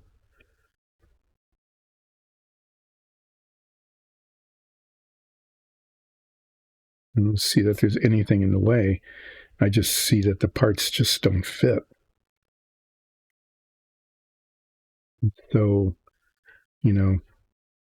Kirk is going to have to there's going to have to be a lot of body filler on Kirk. That's kind of funny, right? I mean, there's Spock and Sulu, and they came together okay. But William Shatner is going to need a lot of body work to be presentable. I think that's kind of hilarious, actually. But yeah, you can just see I'm pushing those together as much as I can. There's nothing really in the way of them connecting, but they just don't.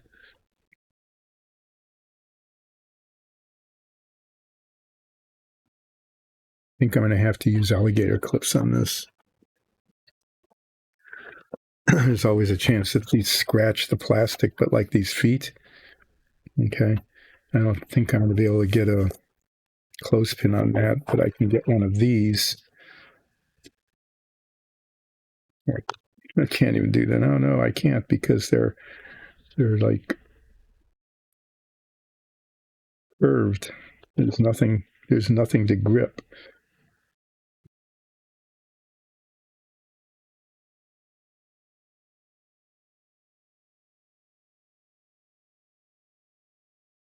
maybe like that. Yes, that's about as good as it's going to get, is to grab it by the ankle.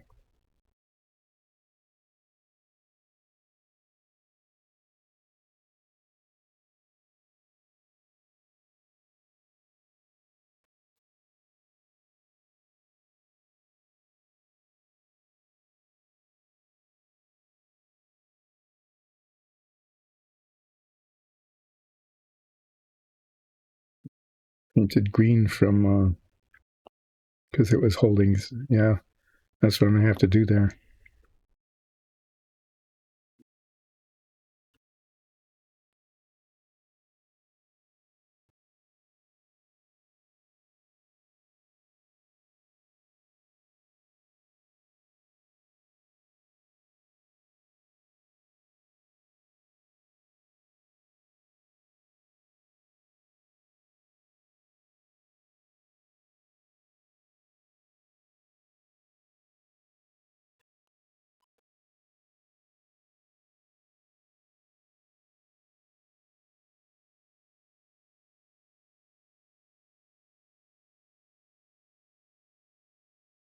It might be scratching up your pants, Kirk, but I don't see any other way I can clamp this.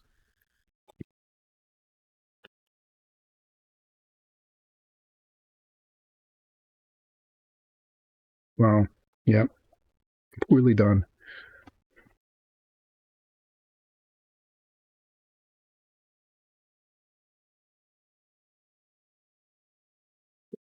What I'm going to do, I'm going to take a quick bio break and then come back and deal with Shatner's torso here.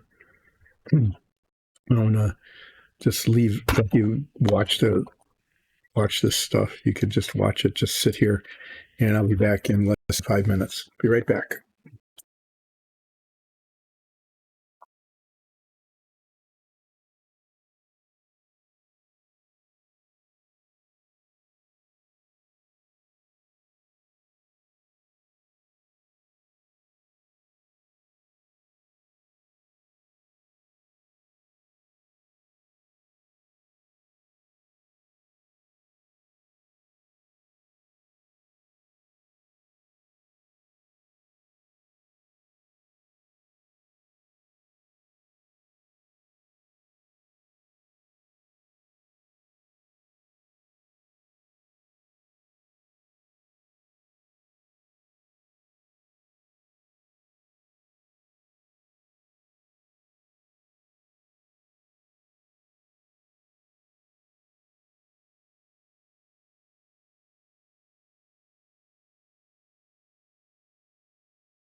Okay. Well,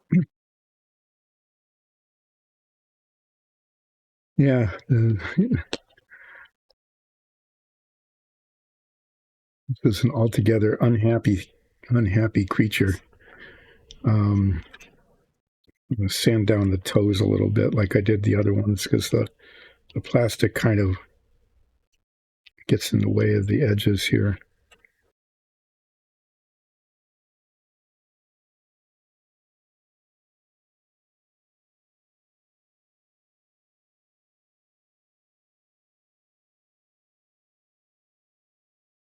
Yeah, William Shatner here. Kirk is going to pose a real challenge to the process of filling and sanding in gaps. As I'm doing this, I'm starting to think about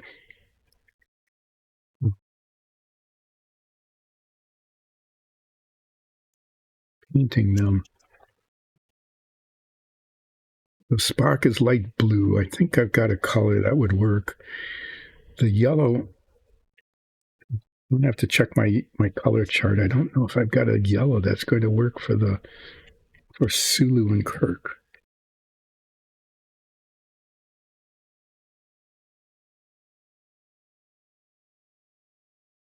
Kind of a slightly, you can't see it here, kind of a slightly orangey yellow, almost a little green in it almost. I'm going to have to look. I don't want to go out and try to mix paints and stuff like that. Custom mixed paints, not for this model.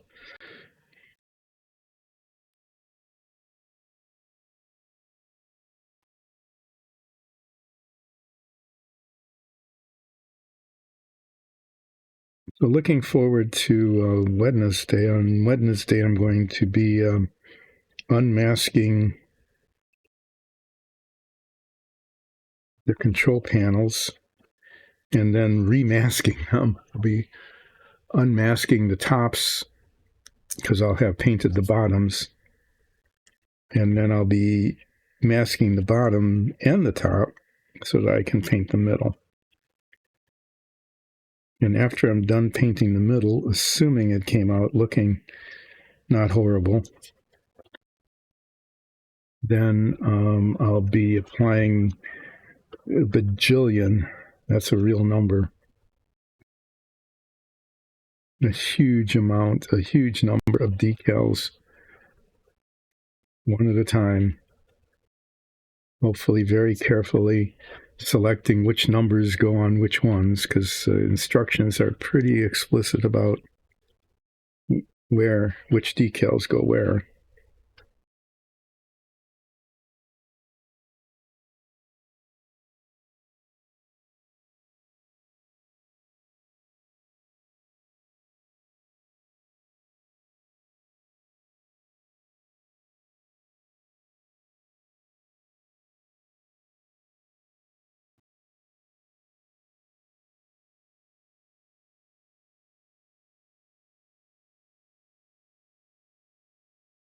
Once those are decaled, then I get to attach them somehow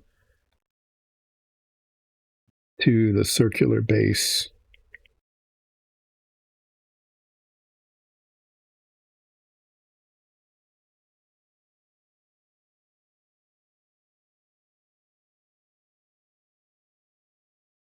I'm afraid of that. I'm getting it on my fingers.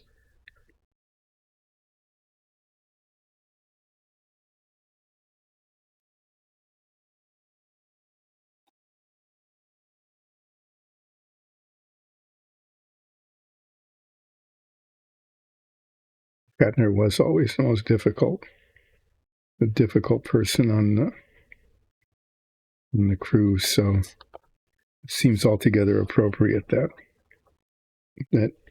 what purports to be Shatner's Kirk minifig is the most difficult part of the model.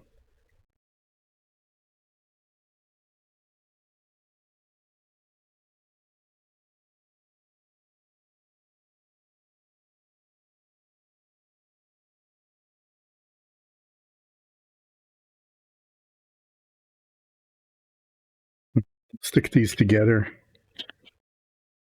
The point is for the cement to ooze, which it will do. And fill the gaps as much as they're going to.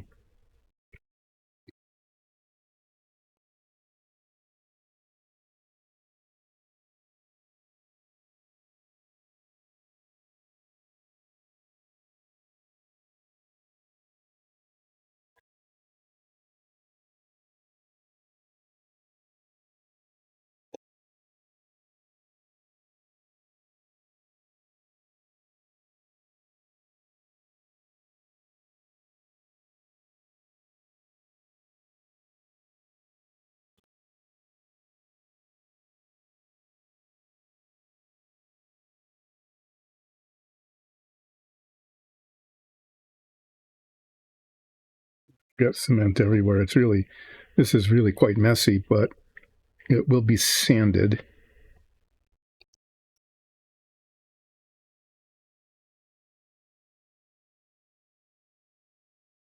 Okay, well, that filled in better than I thought it would. The model making book that I got suggested that you even just put the cement on the outside. I don't know. I think I want to do that, but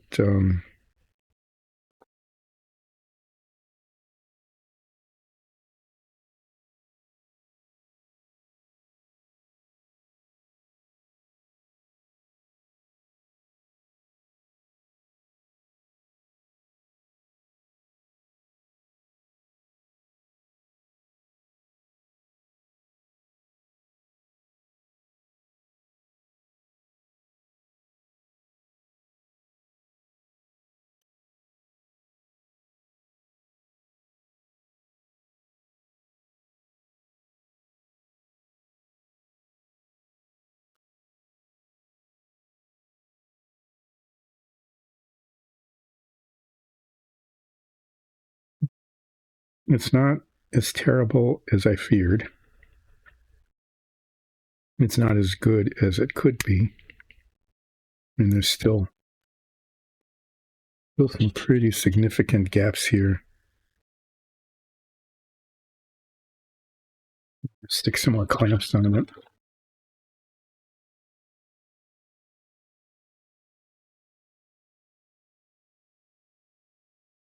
Yeah, there's some issues with the boots here that I can't clamp.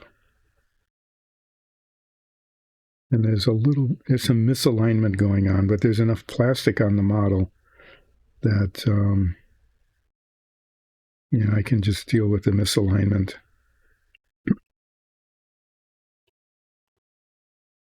Sanding it away. Try to line it up a little better.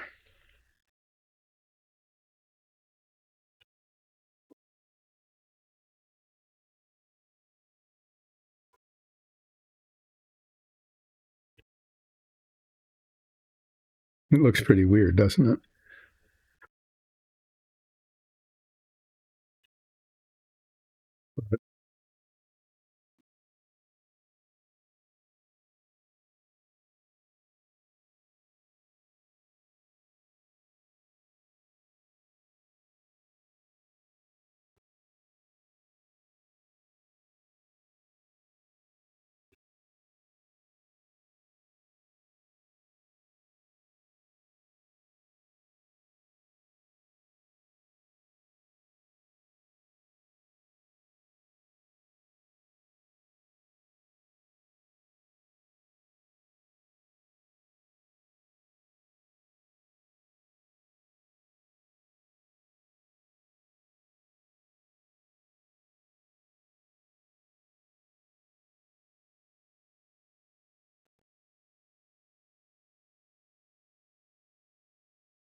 Okay, well, it's not terrific, but the gaps are not nearly as huge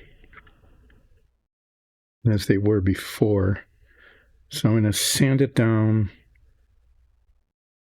and then probably I'll put some filler in where the gaps are obvious, and then sand it, prime it, and then look again.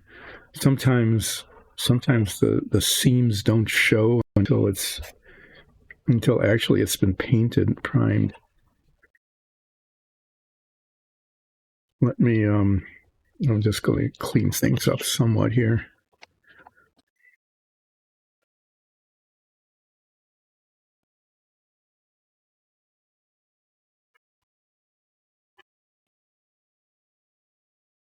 This is me cleaning up without knocking over my coffee mug.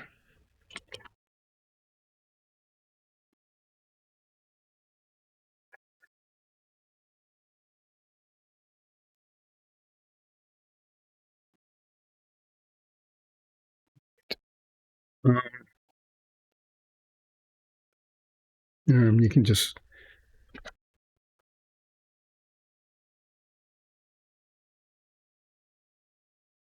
look at these guys in their torture outfits here. I'll put them back on camera.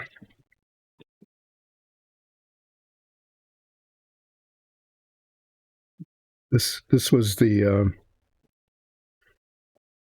episode in which it didn't really happen, but the appearance was that they were decapitated. Well, they were tortured first. See, this is horrible. I can't do this. Hi, Who. I will do a flip. Yeah, this is an episode that never happened. They were never captured. They were never clamped. They were never decapitated. None of that happened. This is turning into a horror show just because of the way that these things were molded. Just horrible. Horrifying.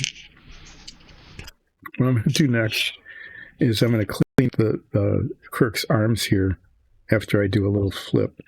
But first I need to find a container for them so that I don't lose them.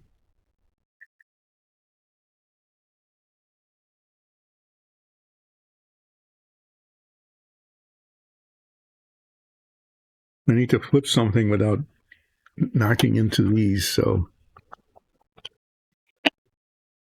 yeah, I'm going to do a teeny flip. I haven't flipped these in a long time. These are tiny little pieces of balsa wood. One side has a spot on it and the other side doesn't. So it's either spot or not spot. Not Spock, but spot. That's a spot. 2 spots. 3 spots.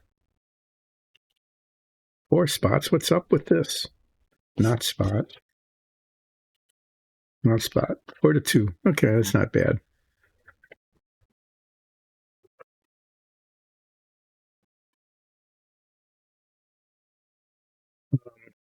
Yeah, you'll have to excuse me. I really do need to find I need to find something into which I can put these parts. My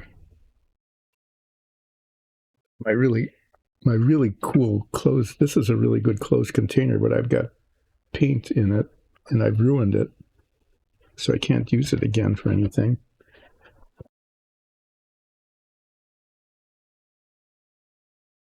I'm just looking for something here. I've got a box that's just way too big. But it is what it's going to be.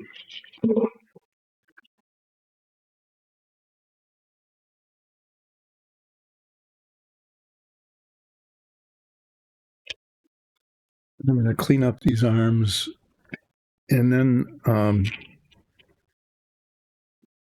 going to talk about Dyson Dungeons a little bit. Do that, and then I might wrap up a little bit early. I'm waiting to work on the heads until I get the bodies done. Okay, here, I'm going to digress. I'm going to look for my paint chart. This old guy looking for something. There it is, underneath something else. What is that box?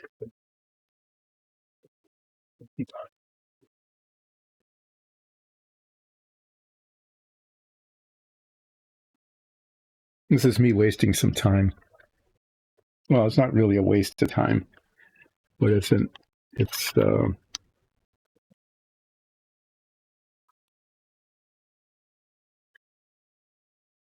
okay. Well, that might work. This yellow, it just says yellow. That's a Tamiya yellow. If that paint is still good, that could work for the uniforms, for the yellow color.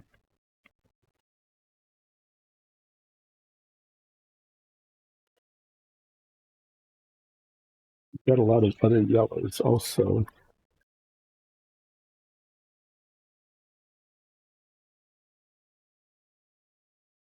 Sun yellow, but that yellow has got kind of it's a glossy yellow, and it wouldn't work. The deep yellow what might work is the sun yellow with second coat of deep yellow over it. There, I could actually try that. Oh, good, and there's a spider. Okay, well, I got the yellows I could probably use.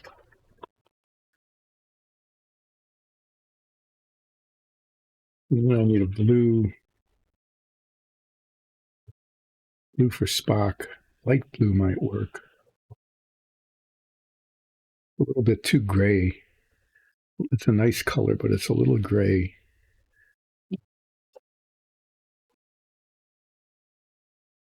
But none of these other blues are going to work. They're too dark. Well, he's just going to have to be. He's going to have to be the color his shirt's going to have to be the color it is. And if it's just a little bit too gray, well, that's the way it goes. I'm not going to mix. I don't think special paint for him. So yeah, the colors will not be perfect. That's a promise, as they already aren't. Like the chairs, the tops of the chairs are too light, and the bottoms of the chairs are too dark. I used the paint that I had. That's what I said I was going to do, and that's what I did. What's up with this?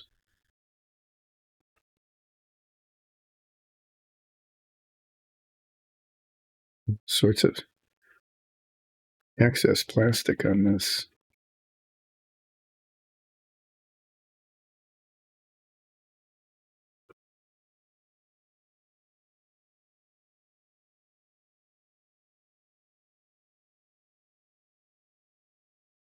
As minifigs go, these are very poorly made. I mean, as chunks of a fairly poorly made, otherwise poorly made anyway, plastic model. They are what they are.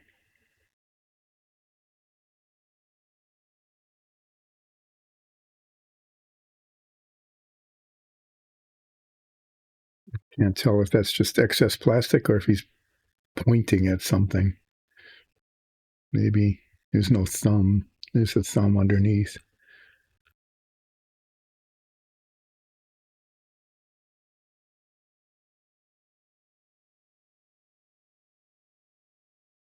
Yeah, there's so much excess plastic on here. I'm filing it off before I start sanding it.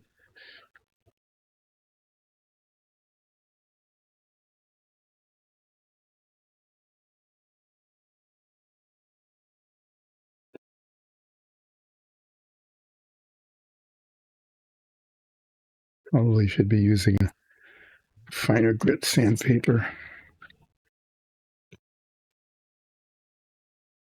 Once these guys go on, there's going to be a gap here on the shoulder anyway, and then that'll have to be filled in and sanded.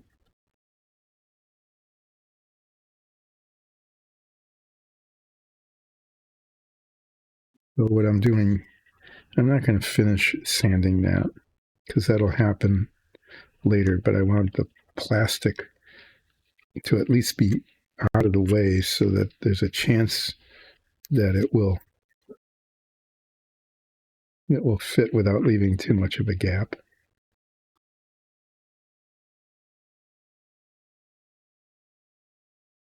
Yeah, and then okay, I'm going to have to take care of that before there's the molding seam on the arm that needs to be sanded off before I attach them.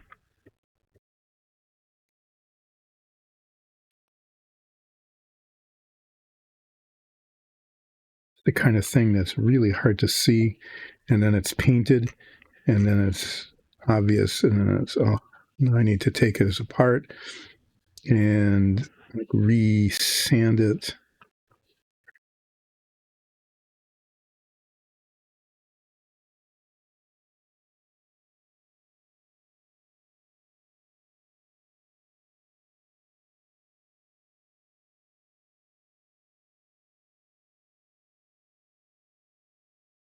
particular piece, they couldn't decide where the shoulder was. It's malformed. It really is. You can see, I mean, this should be rounded like that, right? It should be rounded, but it's not, and it's not going to be even after sanding it down. So there's going to be his right shoulder is going to be kind of messy.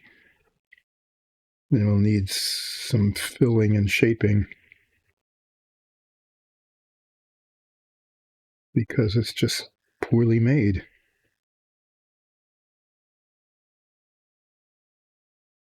I don't want to take too much plastic off because that might be the only thing that will help fill in the gap. I can always sand it off if there's too much of it later, right? Right.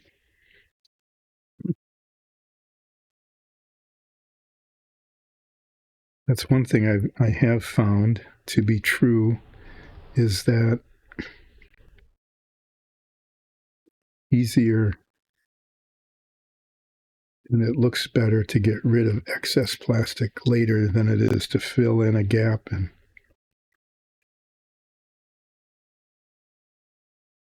yeah. So this is going to require a fair amount of fine sanding. I need to get like 800 grit sandpaper, not this 400.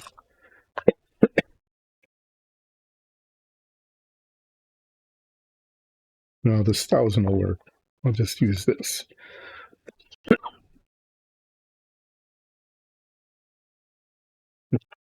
I was afraid I wouldn't have enough stuff to do to fill the time, but as it turns out, these parts are so badly done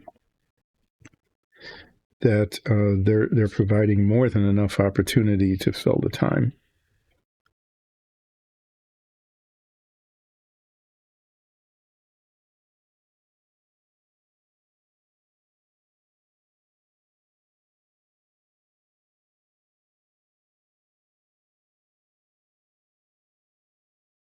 Big thing about stuff like this is that they're injection molded, and so they go into a mold, and the mold has seams. The seams come together, and then the plastic oozes out a little bit between the seams and leaves a ridge, like right along the arm.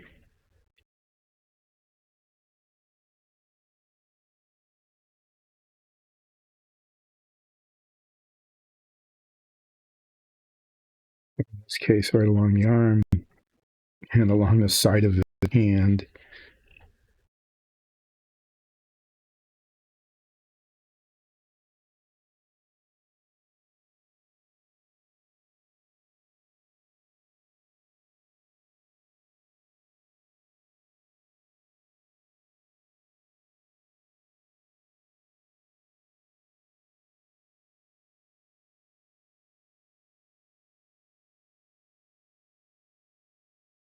And it's the same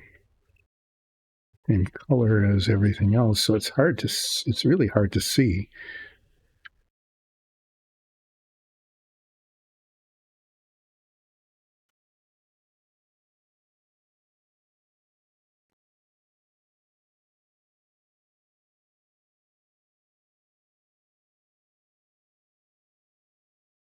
Yeah, the only thing that makes this kind of bearable is that the plastic is soft and it sands quickly, even with 1,000 grit sandpaper.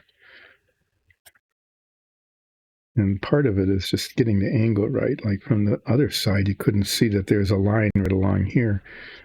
But as I rotate it, it becomes pretty obvious that there is, and it's right, right in the front of his arm.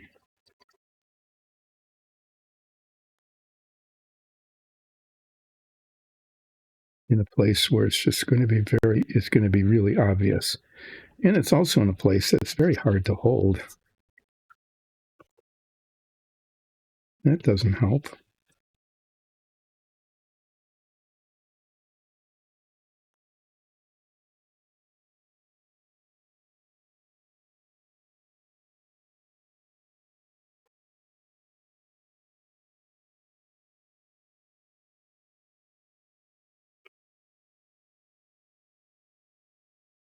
Yeah, I can't really tell if I'm getting it very well or not. I almost need to look at this through. Just see a little reflection on it. The light is catching it. But it's almost like I need the head magnifier on this. I might have to before I paint it or after I prime it.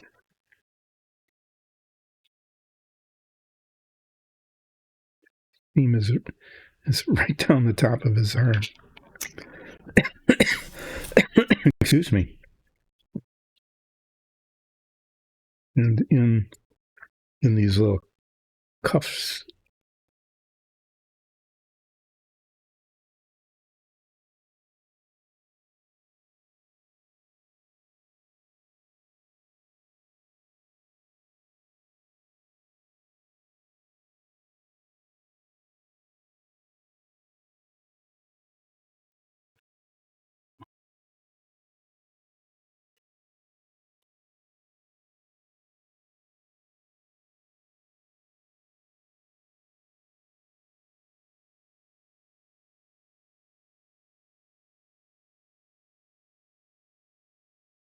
Yeah, they're making the Kirk figure very difficult, just in terms of how it's molded and how poorly it's molded and where they put the mold lines, seams.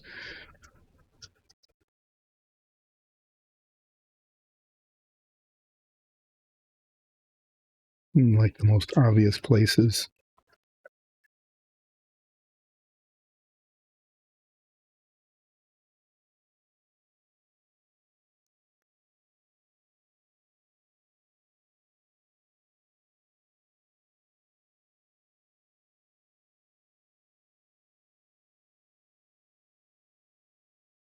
But yeah, I'm going to have to look at these through the head magnifiers at some point.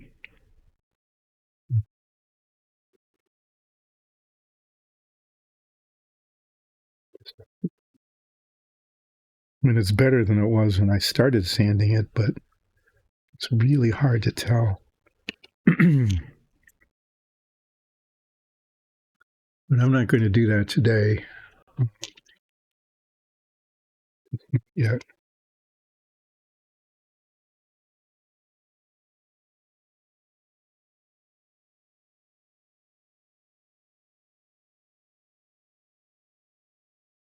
These guys are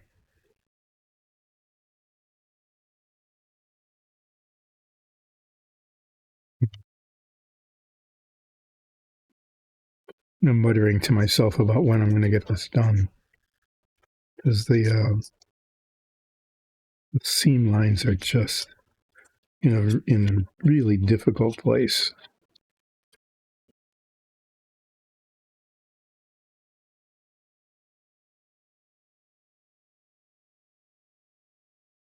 Why is there brown?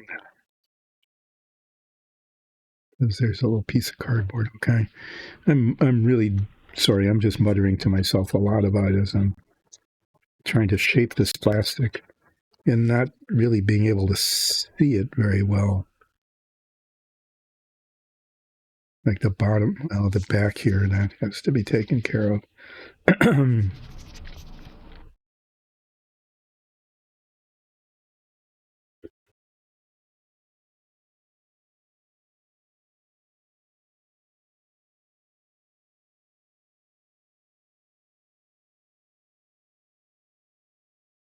But I'm definitely complaining about the build quality of the Kirk arms here.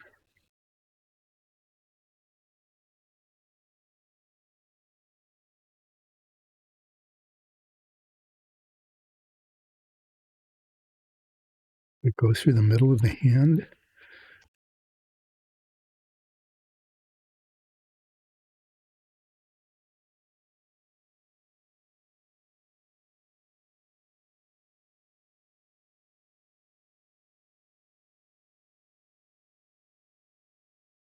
This plastic right along the ridge here.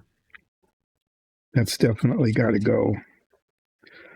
Even though it's, sorry, yeah, getting near the end of the stream here. And it's time for nose dripping.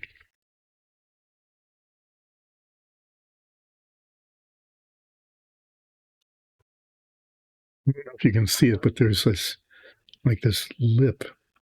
It's just right along here. It's an edge of plastic that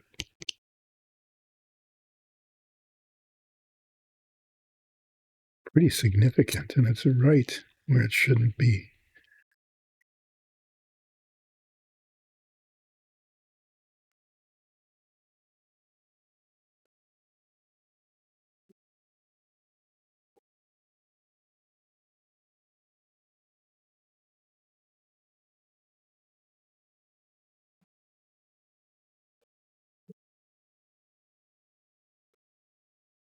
Yeah, so this is a multi-step file, coarse sand, fine sand, just to get it. And you can only see it from this angle, but this angle is the angle at which it is most likely to be viewed from the side.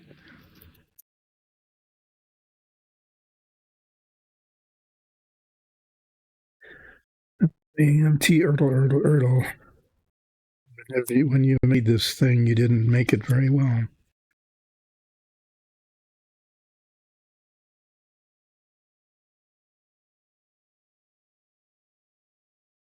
It's getting better. It was really very bad. There's still a lump up here on the shoulder, but that shoulder, like I said, is misshapen altogether.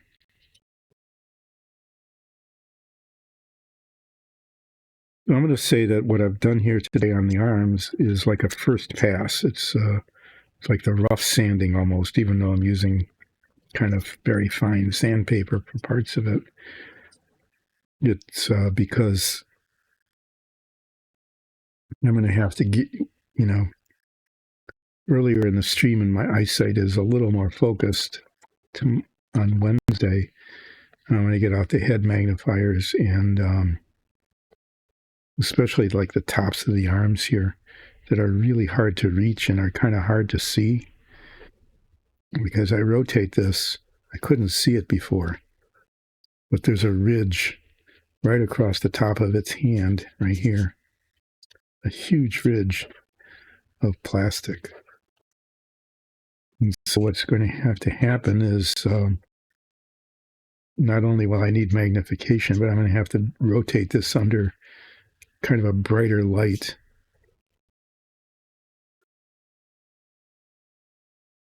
In many directions to getting it off. Yeah, I mean, there's a big seam line right across the top of its hand. And I can tell it goes up along here, but I can't easily see what it is.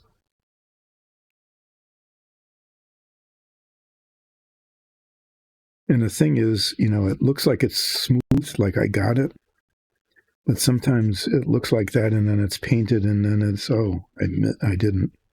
Because the paint, even flat paint, but especially gloss paint, any kind of flaw in the surface just leaps out.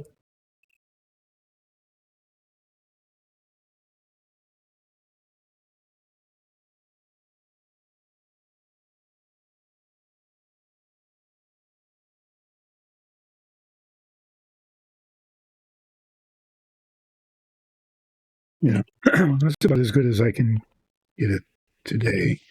That box is way too big. I'm just going to leave these abrasive tools here. Excuse me, and start wrapping up because, yeah, my nose is telling me that this stream is just about over. So what will be happening on Wednesday is that the parts that are in this box over here where you can't see them, if you're watching earlier today, the display panels, I masked the all but the part that needs to be painted first. They'll be primed and painted, and I'll unmask them, paint the red stripe, wait for the red stripe to dry, and then remask them, and then paint the middle part. If I unmask them and paint the red stripe early in the stream on Wednesday, I'll do that first. These guys will just unclamp them and set them in this box, okay, to get them out of the way. Yeah, so that's what I'm going to do. I'm going to yep, I will. I'm going to unclamp them. Not unclamp them. I am going to unclamp these and put them in the box. But first, I'm going to unmask the things that I painted.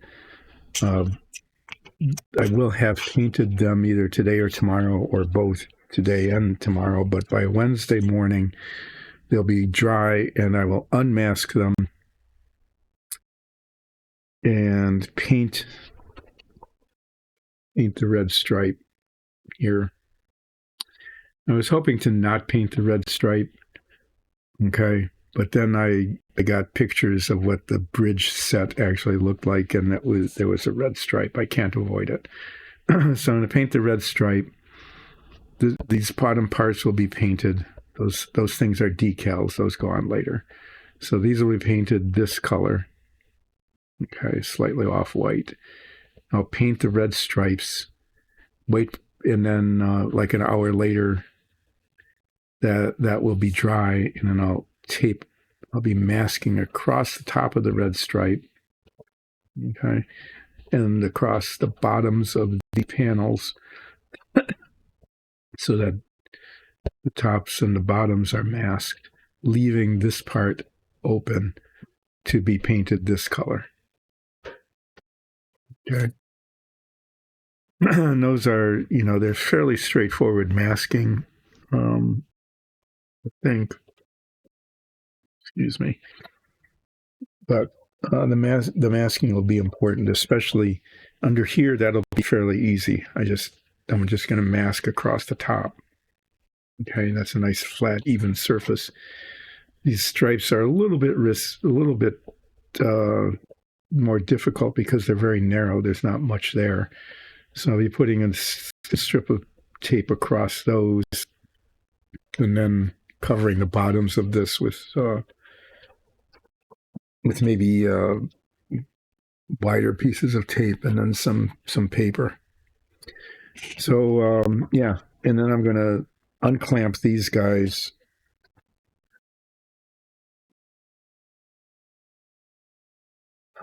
I guess that's what I'll do. Yeah, here I'll talk more about Wednesday. So this part down here will be unmasked because it'll be painted. And then I will be painting the red stripe. And while that is drying, I hadn't talked about what am I going to do while that's drying? Well, what I'm going to do is I'm going to come back to these torsos here of the minifigs, sanding down on the really big seams, and maybe even doing some filling if the cement welding hadn't filled them in. I'm going to sand them down and then see if there's still gaps, and then fill those in, and then that'll get sanded, and then I'll prime them. So I'm not going to get around to those for a while.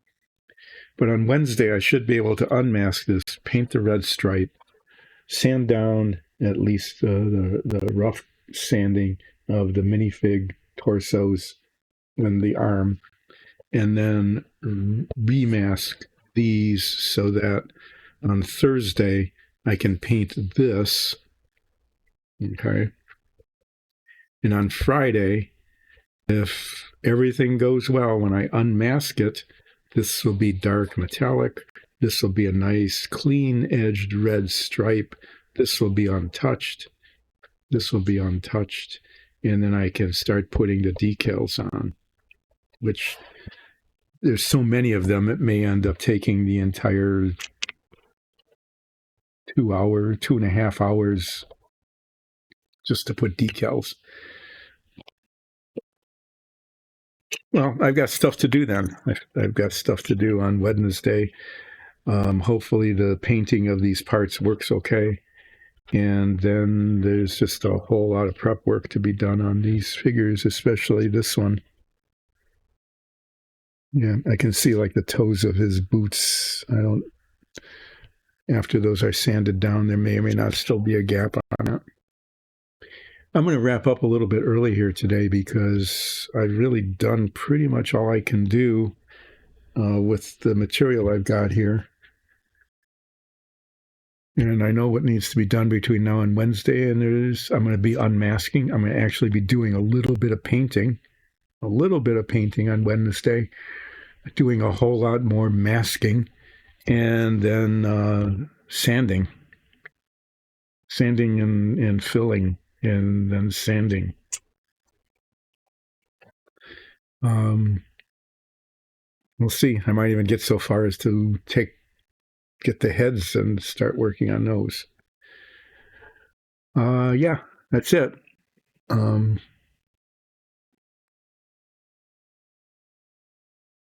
Yeah, I think that'll be it. That'll be it for today. Thanks for joining in. Aman, I hope that your session goes really well tonight. I know you're looking forward to it. I hope it goes well. I look forward to hearing about how it went. And thanks for dropping in and asking for a flip. I appreciate it when you do that.